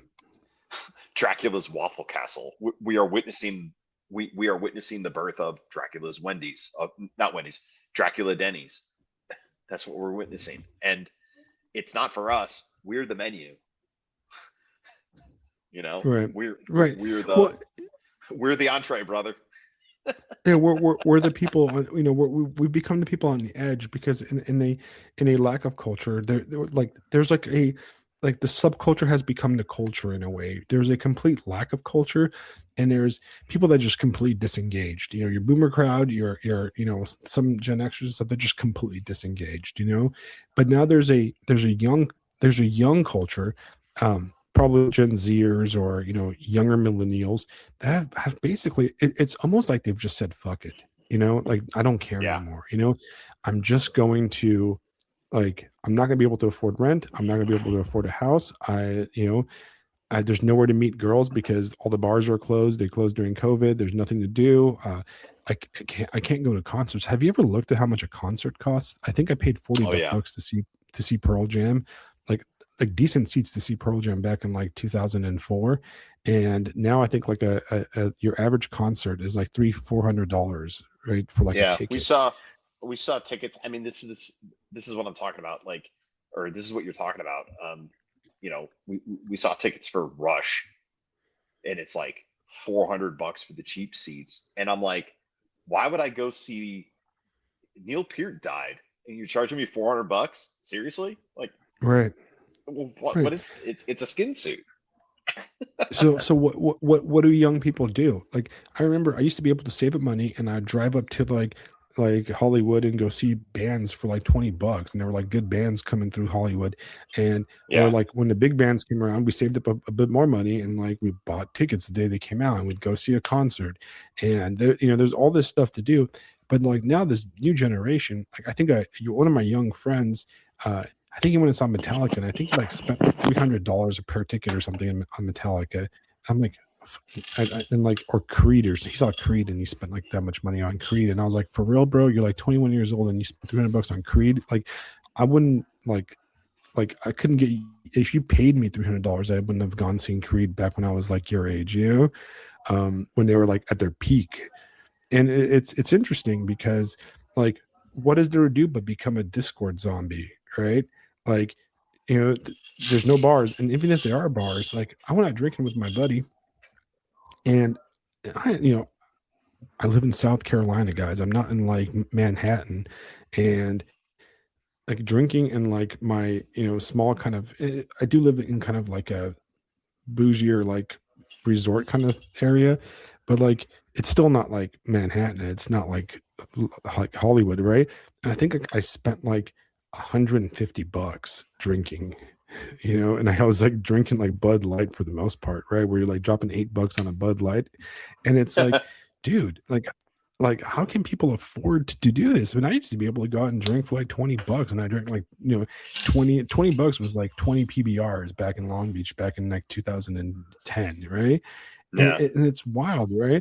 Like, there's no places, everything was filled with like geezers, and I was like, why is there so many geezers everywhere? And then I realized the young people can't afford to be here, You know, they can't Yeah. afford to drop $10 on a Bud Light, you know, and they're at home Yeah. on Discord and, you know, watching anime while they're on Discord talking to their friends. And it's because our culture has completely abandoned younger people, and there's no options for them to do anything. There's no like third spaces anymore whatsoever. There's really just nothing. So everybody lives in on Discord. Everybody lives on anime. Yeah. And there's nothing wrong with anime. I like anime too. You know, I enjoy it. I watch it with my daughter, but not like when I was 20, which is the interesting part. You know, Here's a question. Here's a question. So is it, I mean, it's definitely that the young can't afford to go out. The young can't afford to do these kinds of things. Um, but I mean, the old folks that are out there, and all the old timers that are buying these beers. I mean, this is the world they wanted, and this is the world that they created. right? And the young can't afford it, but would the young even want to afford it? I mean, is it a rejection? Probably not. Because I mean, the boomers I don't think watch so. anime. They're not going to watch anime. They're not going to get on Discord. Like, it's the- have the young set up structures to stay away from the vampires? Is it not? Is it not maybe downward? I mean, it is downwardly mobile, but downwardly mobile from what? The dumb shit that the boomers created. You know, So is downward it? mobile from Margaritaville. Yeah, Maybe it's a exactly. Right. Okay. rejection Well, of Margaritaville. actually, it sounds like it's upwardly. It sounds like spiritually, it might be upwardly mobile because you're getting Right. pulled out of the decadence. You're getting pulled out of the bullshit. You're getting pulled out of the empty promises that you're going to live forever in Margaritaville and spend $60 on a PPR, and you could afford it because it's a good thing you invested. It's a good thing you mortgaged it's a good thing you mortgaged your inheritance, right? It's Right. so yeah. So I you mean, know, it's instead of spending $80 going on a Friday night, and you know, I'm just gonna meet up with my friends, and we're gonna. Well, I'm not even gonna meet up with my friends. I'm gonna go home and watch Demon Slayer while talking to people on Discord. You know, so I don't know. yeah. Maybe that is a good thing. I Well, mean, hey think about man, it in we're your own we're self. Like you podcasting, right? said, you've been watching anime, you've been watching cartoons with your daughter, you've been hanging out with your family. Right, Oh darn. You know what I mean? Or like me, like our social life now is going to church because it's what we can afford. But it's actually pretty great. right. Hold on. It's So actually maybe this saved me is a lot of money. yeah, well, and I mean it's not just saved you a lot of money, but it's also directed you to something real, something lasting, and something that the boomer Right. mind can simply not comprehend. So, is it negative? Or is it Hmm. simply No, the you're right. You're is it right. simply a John the Baptist preparing the way? Hmm, um, like maybe I don't know. maybe you know, and maybe in a way like it's a rejection of, I mean, what was the original, like, you know, anti-cultures, like, you know, punk was a bunch of people in England that were not just downwardly mobile, they're just downward. You know, they Yeah, were they're you know, there was no hope. You know, this is during the austerity era of England, and they had basically, they were lower class, they had no future, they had no plans, there was nothing. Like they were living in those like uh I forgot what projects are called in England, council homes or whatever. yeah, And they just said, "Fuck it," you know, we're going to reject you know, there's no room for us left in the Shire, my dudes, you know. And they shaved their heads and put on Doc Martens, and were angry at it, you know. And they kind of yeah, created art from that rejection of, you know, they were ultimately rejected by the Shire, right? And yeah, or well, basically Saruman took over the Shire yeah. and Right. kicked them out, right?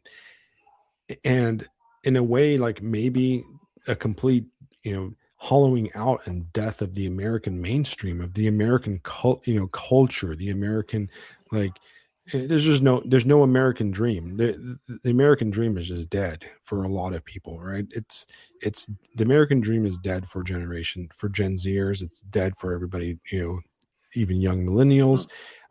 So if the American dream is dead, well, shit, give me that Pikachu, you know, give me that Pikachu, and I'm gonna escape into a world of video games, and I'm going to find identity in, like alternative sexuality, like the whole trans thing and the whole, and I get it, man. I get it. Right. Like, Well, you know, it strikes me that we've got to go away and make it all up again.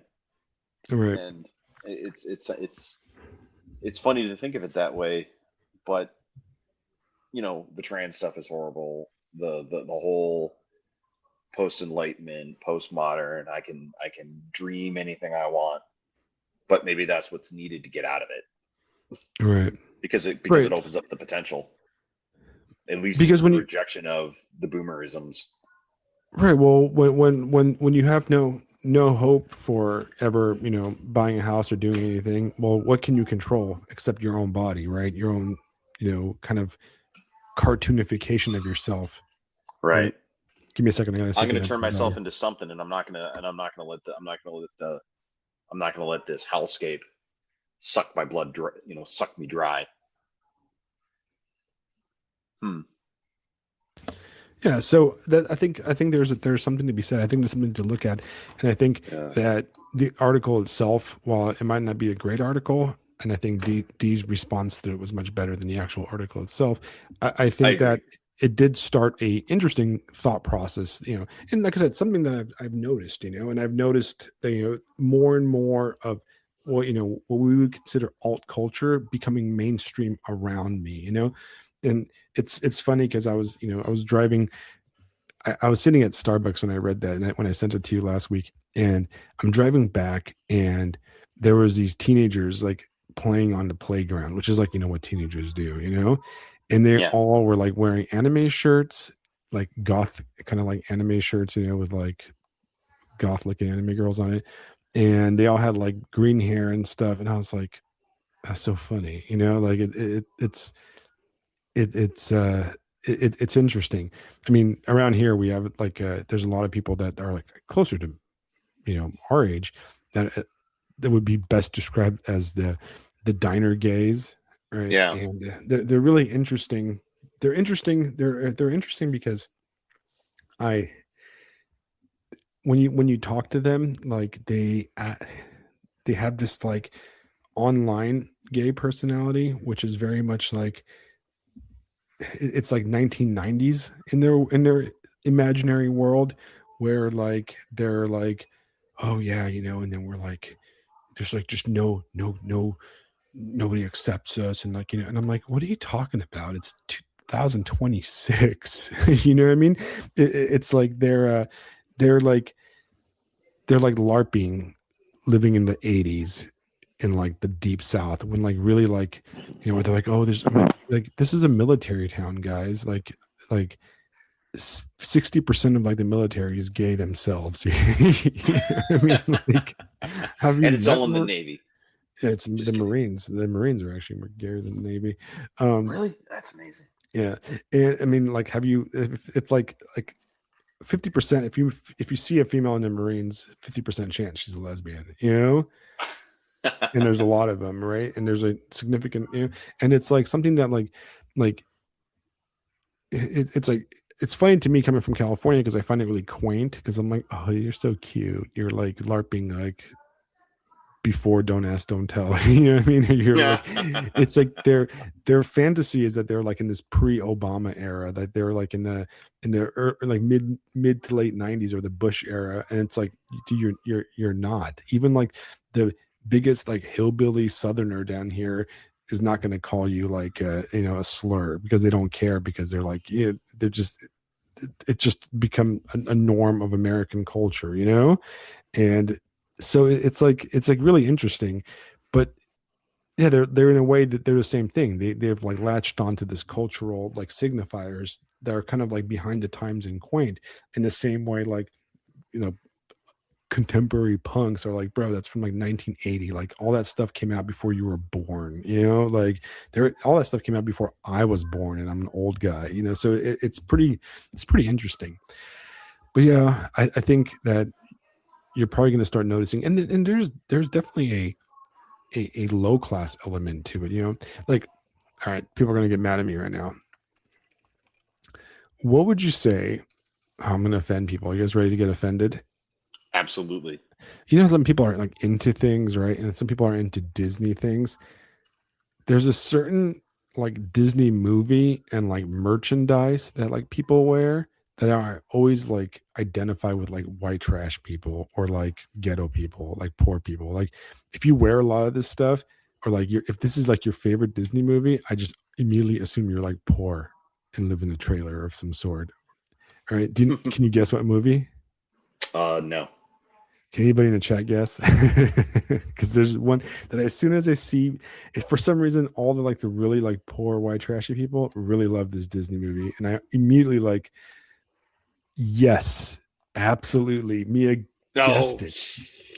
Yes, Lilo and Stitch. Whew. Right? Hey, What is it about poor white trash people that like that movie? you want to hear what's funny? I just Yeah. watched it for the first time literally last week, and it was all right. It No, was it's okay. an all right movie. I don't like it Yeah, at all. it was like, oh, I'm glad I But saw it. You know, there's like out of but I all don't like make, the yeah, I don't make my whole personality that. I mean, I guess it's I guess it's Lilo's life sucks and she's about to get taken away by child services, but at least she lives in maybe Hawaii. So maybe if I LARP as right. Lilo, I too will turn my world into Hawaii. But I want you to pay attention, okay? And That's maybe funny. I'm like a crazy person, right? But like, Oh no, you're instinctually correct. The moment I saw the movie pop up in chat, I went, my heart seized. And I went, oh no. right, there's like something about that movie, its art style, its like decoration that's so diner goth. You know, like it's exactly like Peak diner you know, goth. it is like there's something like it's like the diner Disney adult and like the most white trash person. It's like Lilo and Stitch is like the ICP of like Disney stuff, right? Like there's like this like weird. It's like you know the kind of person that likes Lilo and Stitch also likes the WWF and probably ICP. You know what I mean? Like it Yeah, just there's something about it, and like once you realize this, you're never gonna unsee it. And everybody that's listening, you're gonna see like people, and it's like you're gonna see like kids wearing Lilo and Stitch stuff, and you'd be like, that's the poor kid, right? Like my daughter likes Lilo and Stitch, and I'm like, you're not buying Lilo and Stitch stuff because that's like poor people coded. Like that's funny. you're getting 101 Dalmatians Corella Deville stuff, you know? Yeah, Um, yeah, what's the rich people Disney movie? the rich people Disney movie. Uh, I no, it's more. Wouldn't it be like no? It's Hamilton.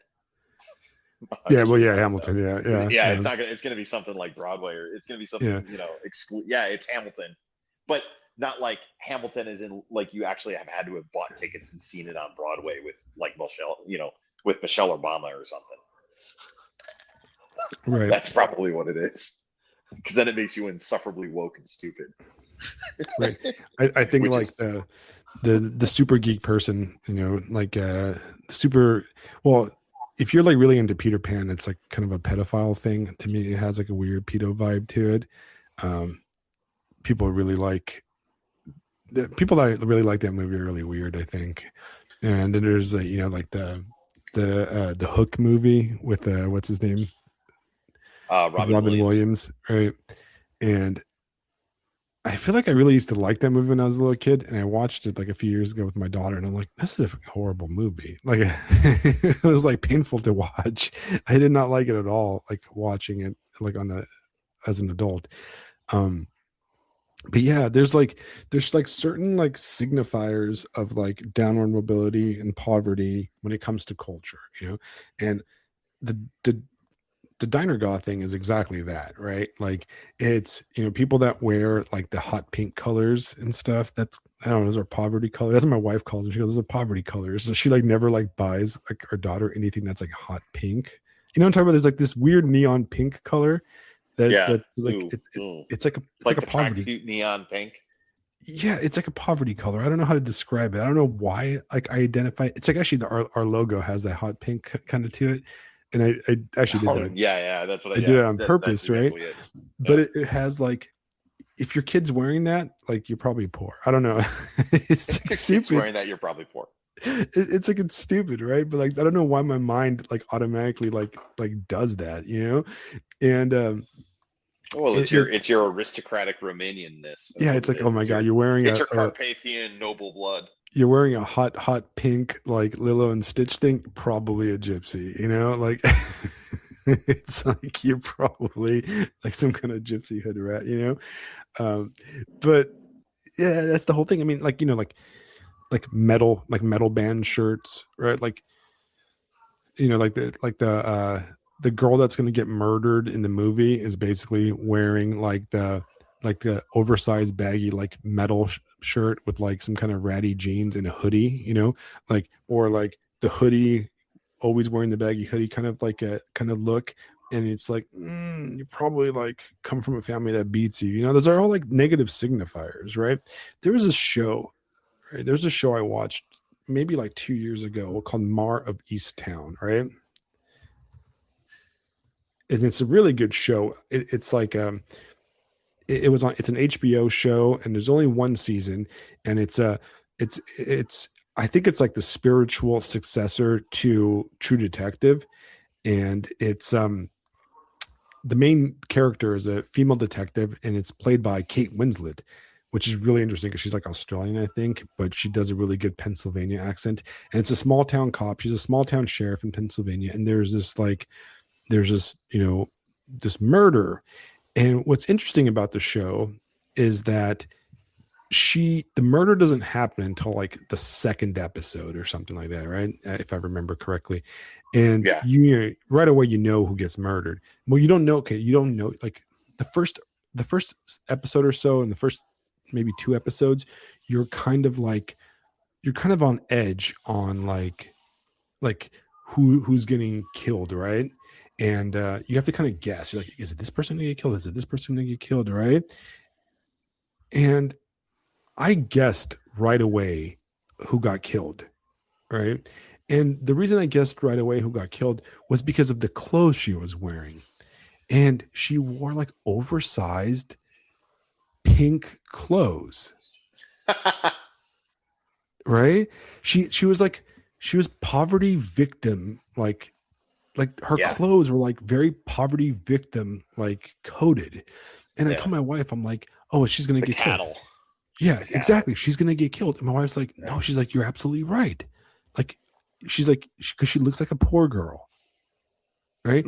And of course, victims take it, like criminals and like well, murderers and stuff take advantage of like the poor girls with the bad Right, families of and that kind of course. stuff, right? Yeah, that's And what they're for. you know That's what though, they're for.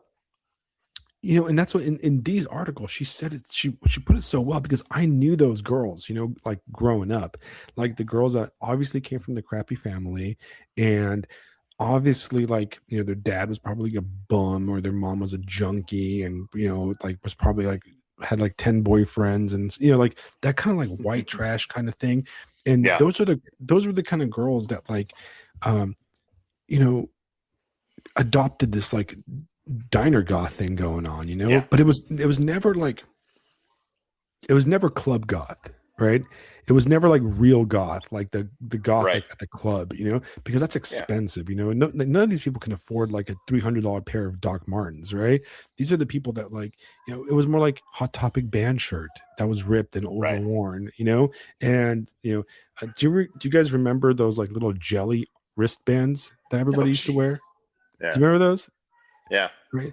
Those are poverty coded to me too. You know what I mean? yeah. Like the kind of girls that like whose like dads like smacked them around, you know, like that's the kind of people that wore them, And oh yeah, Yeah, me and yeah, Mara was Cookie like that's Monster. absolutely Cookie Monster stuff. Yeah, there's just like a lot of stuff that's like really weird, like poverty coded, and I don't know why. I don't understand why.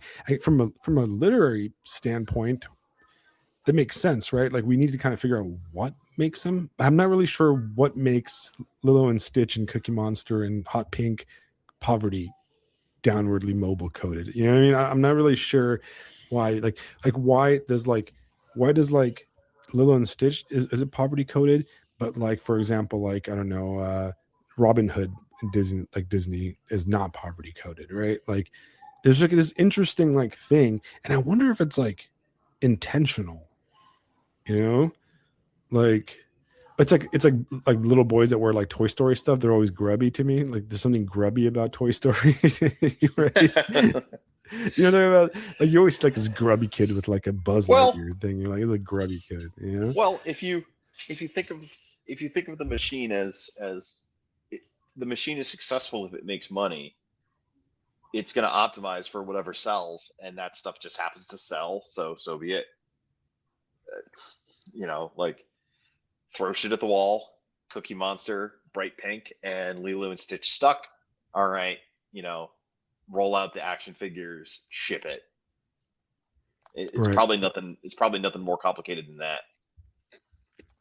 Right. I think so. I'm gonna post you a picture of this because this is interesting from a writing standpoint and a visual art standpoint, how you can like you can image code. I'm gonna spoil who gets killed in Marvy's town. Okay. I'm not gonna spoil who's the killer, but I'm sorry guys ahead of time. I do recommend you watch this show. But I'm gonna post this picture.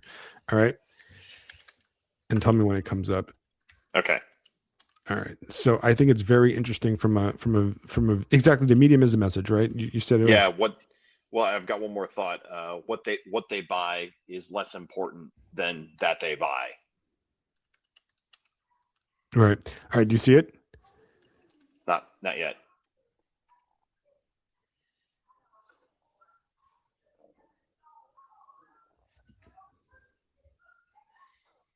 Not yet. Still not up. Yeah.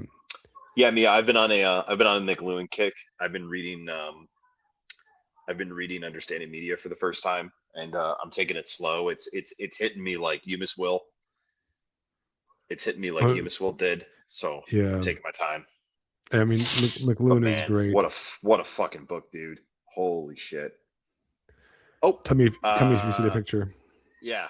Picture of the young girl with the Yep. PJs. The second I saw her shirt, I knew she was gonna die. I don't know why. It's the shirt. It telegraphed it, right? I knew she was gonna be the victim. Right. There was like something like they did this perfectly. And I've been thinking about it for like 2 years now, right? Like, what is it about this shirt that made me know exactly? And it's not just her shirt, it's her pants and like kind of what she wears. Wears different outfits throughout the show in the first season and stuff, or the first episode. But I was like, man, she's so dead. And I told my wife, I was like, man, that's who's gonna die, 100%. And I knew it because I knew this girl in real life, right? Like there's something like low coded, like victim coded about her, right? About her outfit and everything. And it's so interesting that like you can do that in like art, right? Like you can kind of, Yeah. explain that in art that you can't do, it's a visual medium, but you can do that in like, in writing too, where you can code things like, I don't know, describe somebody with a Lilo and Stitch shirt for that. I don't know, right? But it's so interesting, right?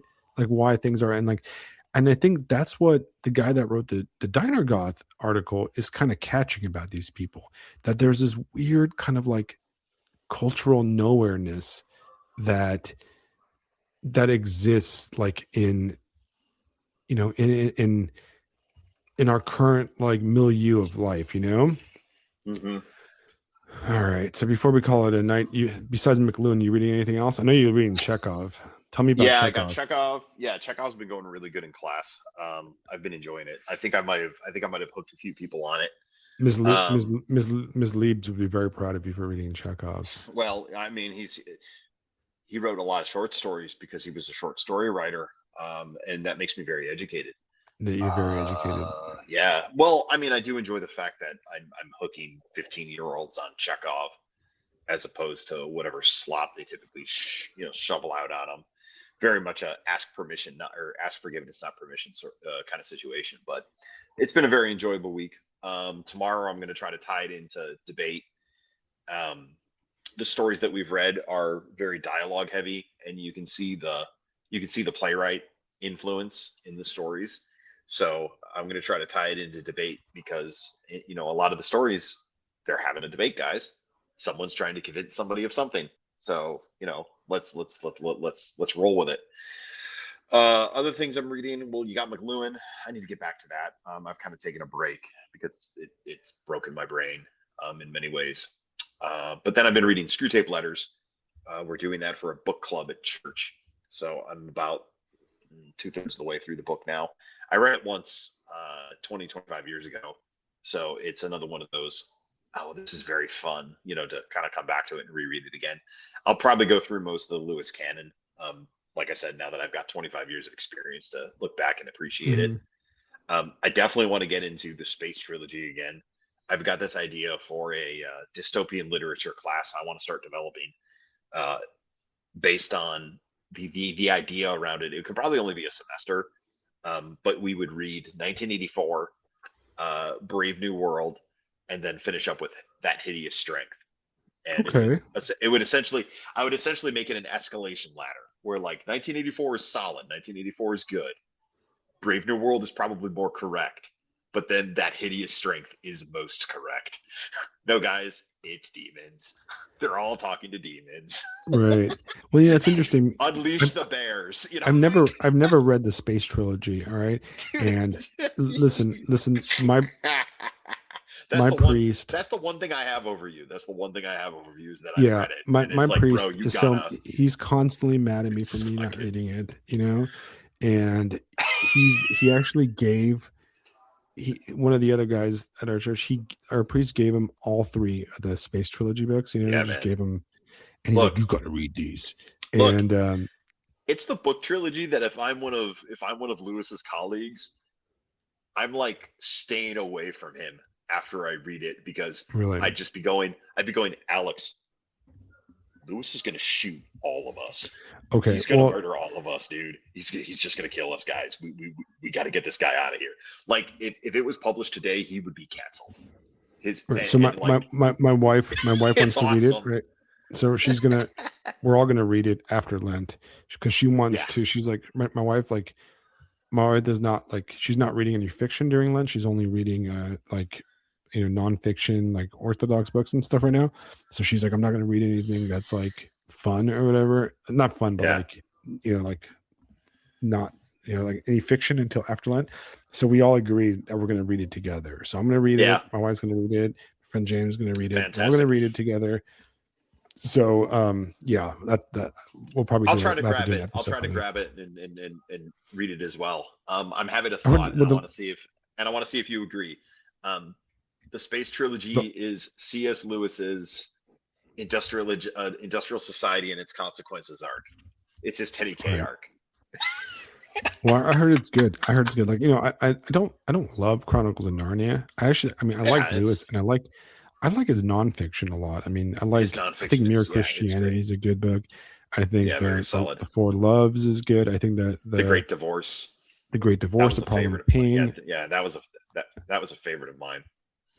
Yeah, I like this Surprised by Joy, like his little kind of like biography almost. And so I do enjoy it. I love Screw Tape. Yeah, Screw Tape is my favorite fiction of his. I read the first few Narnias. I read them to my daughter. I guess I probably would have loved Narnia. I take that back. I read Narnia when I was in 5th grade, actually. And I enjoyed it. But at that time I was I was into reading the Dungeons and Dragon kind of books, Forgotten, Forgotten Realms stuff, that type of stuff. So I wanted, I was reading Wheel of Time at that time, so I wanted action and stuff, and Narnia is kind of mellow in a way. So I didn't love it. Did you ever get to the last battle? No, I never got to the last battle, but no. Maybe grab that one and read that one because it's whoa. It's I know there's an atheist gorilla or something like that. It's crazy. It's good. Right. It kind of ties everything up nicely. That I remember Chronicles of Narnia very fondly because of the last battle, and it's just payoff, complete total payoff. So I'm trying to quit caffeine.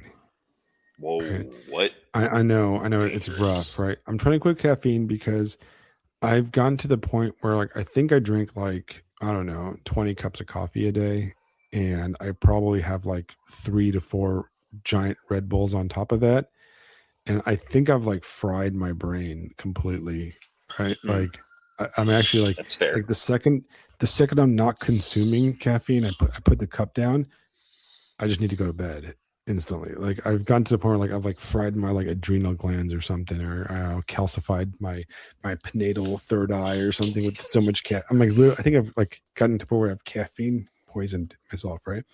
And quitting caffeine is like the hardest thing. Like I quit smoking, right, many years ago, and I'm pretty good at quitting smoking. And I can quit drinking instantly. Like I haven't drank a while, and like I don't never have any like alcohol cravings, but caffeine, like if I don't drink caffeine constantly, I get the worst headaches on the face of the planet. Like I'm talking about, like it feels like somebody's like taking their thumbs and like shoving them into my eyeballs. So I'm like doing like kind of like in stages of quitting. So I've given up Red Bulls. That's my first. Right, this week have not had a Red Bull in like about a week, and I'm telling you, like I get to around noon at work, which is my usual like pop open of yeah, I need to drink water, and I've been pounding water, but like I go to pop open like a Red Bull, but I can't do that. So like I'm driving home in the afternoon, and like I feel like somebody's like punching the side of my skull. It's just really bad. So I haven't like been able to like really focus on like a novel. I haven't been able to focus on like reading. And so what I have been doing is reading short stories. So and I'm reading Haruki Murakami's short story collection called Men Without Women, and it's just it's if you're not, I don't know, are you familiar with Haruki Murakami? I'm not. No. He writes, he's Japanese. He writes like big kind of like magical realism kind of stories. He wrote, his big ones are the Wind Up Bird Chronicle, Kafka on the Shore, Norwegian Wood, and I think I'm a big fan of his. I'm a big fan of Japanese writing. I'm a big fan of like the kind of the ideas, and I really liked Wind Up Bird Chronicle, which was a really crazy fucking book. But Mhm. these his work is usually like he's very basically like his writing is very like Japanese David Lynch almost. It's got this like weird stuff happens, uh, like and the wind up bird is basically this like kind of like schlub guy that lives in Tokyo, and he lives with his wife and this cat disappears, and then his wife disappears, and he just kind of like was like, well, I don't know what to do, and he ends up like spending most of the time going down into this well in his backyard in the dark and basically teleporting himself to this like hotel through the well. So it's very David Lynch kind of stuff, right? Um, and but the short story collection, Men Without Women, there's not a lot of magical realism to it. So far, there hasn't been any. And the first kind of story in it is this story called Drive My Car, which was made into a really good Japanese movie from 2 years ago. I don't know if you ever heard of it. And if you guys haven't heard about it, Drive My Car is a really good movie. And it's a 3 hour Japanese movie about a guy who has this young girl drive him around in his car. And that's basically the whole story in the whole movie. But it's a really deep kind of movie because um, he's like an actor, and his wife was also an actress, and his wife passed away of like rapid cancer, and he can't drive anymore because his vision's kind of going bad. So he hires this like young Japanese girl who's kind of like, she's kind of a butch, kind of ugly girl, and she's kind of a gruff, quiet, but she's a really good driver, and she's driving him around in a Saab to these like these plays. He's an, he's an actor, and they're putting on Uncle Vanya. And who wrote Uncle Vanya? Was that Chekhov that wrote Uncle Vanya? I don't But know. and he Oh wait, basically yes, I like think so. I like think so. Yeah, yeah. yeah, I think so, right? And yeah, it is Chekhov, yeah. Which is funny that you were talking about Chekhov. And basically, like he's kind of like telling this 22-year-old girl all about like, his like his life and how his wife cheated on him, and he's not mad at her because she's dead, and he doesn't understand why. It's very existential. It's a very good movie. It's a very good short story, but that's what I'm reading. But all right, guys, I think we're gonna Nice. call it a night, right? I'm good. You good? Yeah, I Everybody's think it's good? about Thank you time. for joining us. Yeah. Um, I think we doing it next week. Let me look at my schedule. I think we should be doing it next week. I don't think we have. It's not Holy Week next week, right? It's regular I week, think we right? got 2 weeks. Yeah, I think we got 2 weeks till Holy Week. Yeah, we'll talk about it offline. We'll come up with some good topics. We'll have this episode edited and put out tomorrow morning. I don't work tomorrow, so I have it for the Ooh, first thing in the morning, and how it should be awesome, man. fancy. Hey, and civil engineer, like we used to start at 5 p.m. Eastern No, I time, saw that. right? And that That's we funny. moved it to 7 p.m. right? Yeah, But you're probably like not on. We're East Coasters, okay? It is almost yeah, like it's basically it's 17 minutes past Fisto's bedtime. It's probably actually an yeah, hour it and is. 17 minutes past Fisto's bedtime. But that's why we put out these episodes. You know, we never for you guys like We are should do a newer West to Coast like episode listening live. someday. We never really. Yeah, but you gonna stay up, old man? Like Yeah, I stay up. I over was the up until summer. 2 in the Over the morning last night summer. shit posting. I don't know if you saw Yeah, that. over the summer. Like Oh, I did. I was out And there like shit half. posting at 2 a.m. Right? Yeah, man. Yeah. I tried to like them all. Yeah, I got like 2 But hours of sorry, you were sleep saying. last night. I had to wake up at 5, and I'm like, bro, it's like 2 o'clock. Yeah, but what's okay? So what's funny is like this whole live stream thing. It was kind of a fluke that we started doing it. We should just do it as a Yeah. regular episode. Like you know, we do them offline episodes, and we record them with the guests and whoever, and then I would edit them and put them out. But I think it's just fun. But ultimately, like this as a regular podcast episode is kind of what the goal is. The live stream is more like we're having fun with it. You know, I think it's added an extra level too. You know. But yeah. All right, guys. Thank you for joining us. Good night. We will talk next week. If there's any topics you guys want us to address, please do. I'm not going to address like the elephant in the room, which is the war with Iran, because I've got nothing to say about that because I don't think anybody knows what's going on with that. Right. Nah. But you know, those Marine units are supposed to be arriving there over the weekend, you know, and I've noticed that they tend to like wait till the market closes, then crazy stuff happens over the weekend, and then it like gets fixed by the time like the market opens up again on Monday. So it's really great that we have leadership who really cares about our stock market rotations. But yeah, so there's nothing really much to say about that. I'm probably gonna turn us off, go get a cup of non-caffeinated tea so I can kick my caffeine addiction and get back to Substack shit posting because I don't have to do anything until tomorrow. So good night, Fisto. Good night, everybody. Wonderful conversation. And we'll see you next week. Bye, everybody.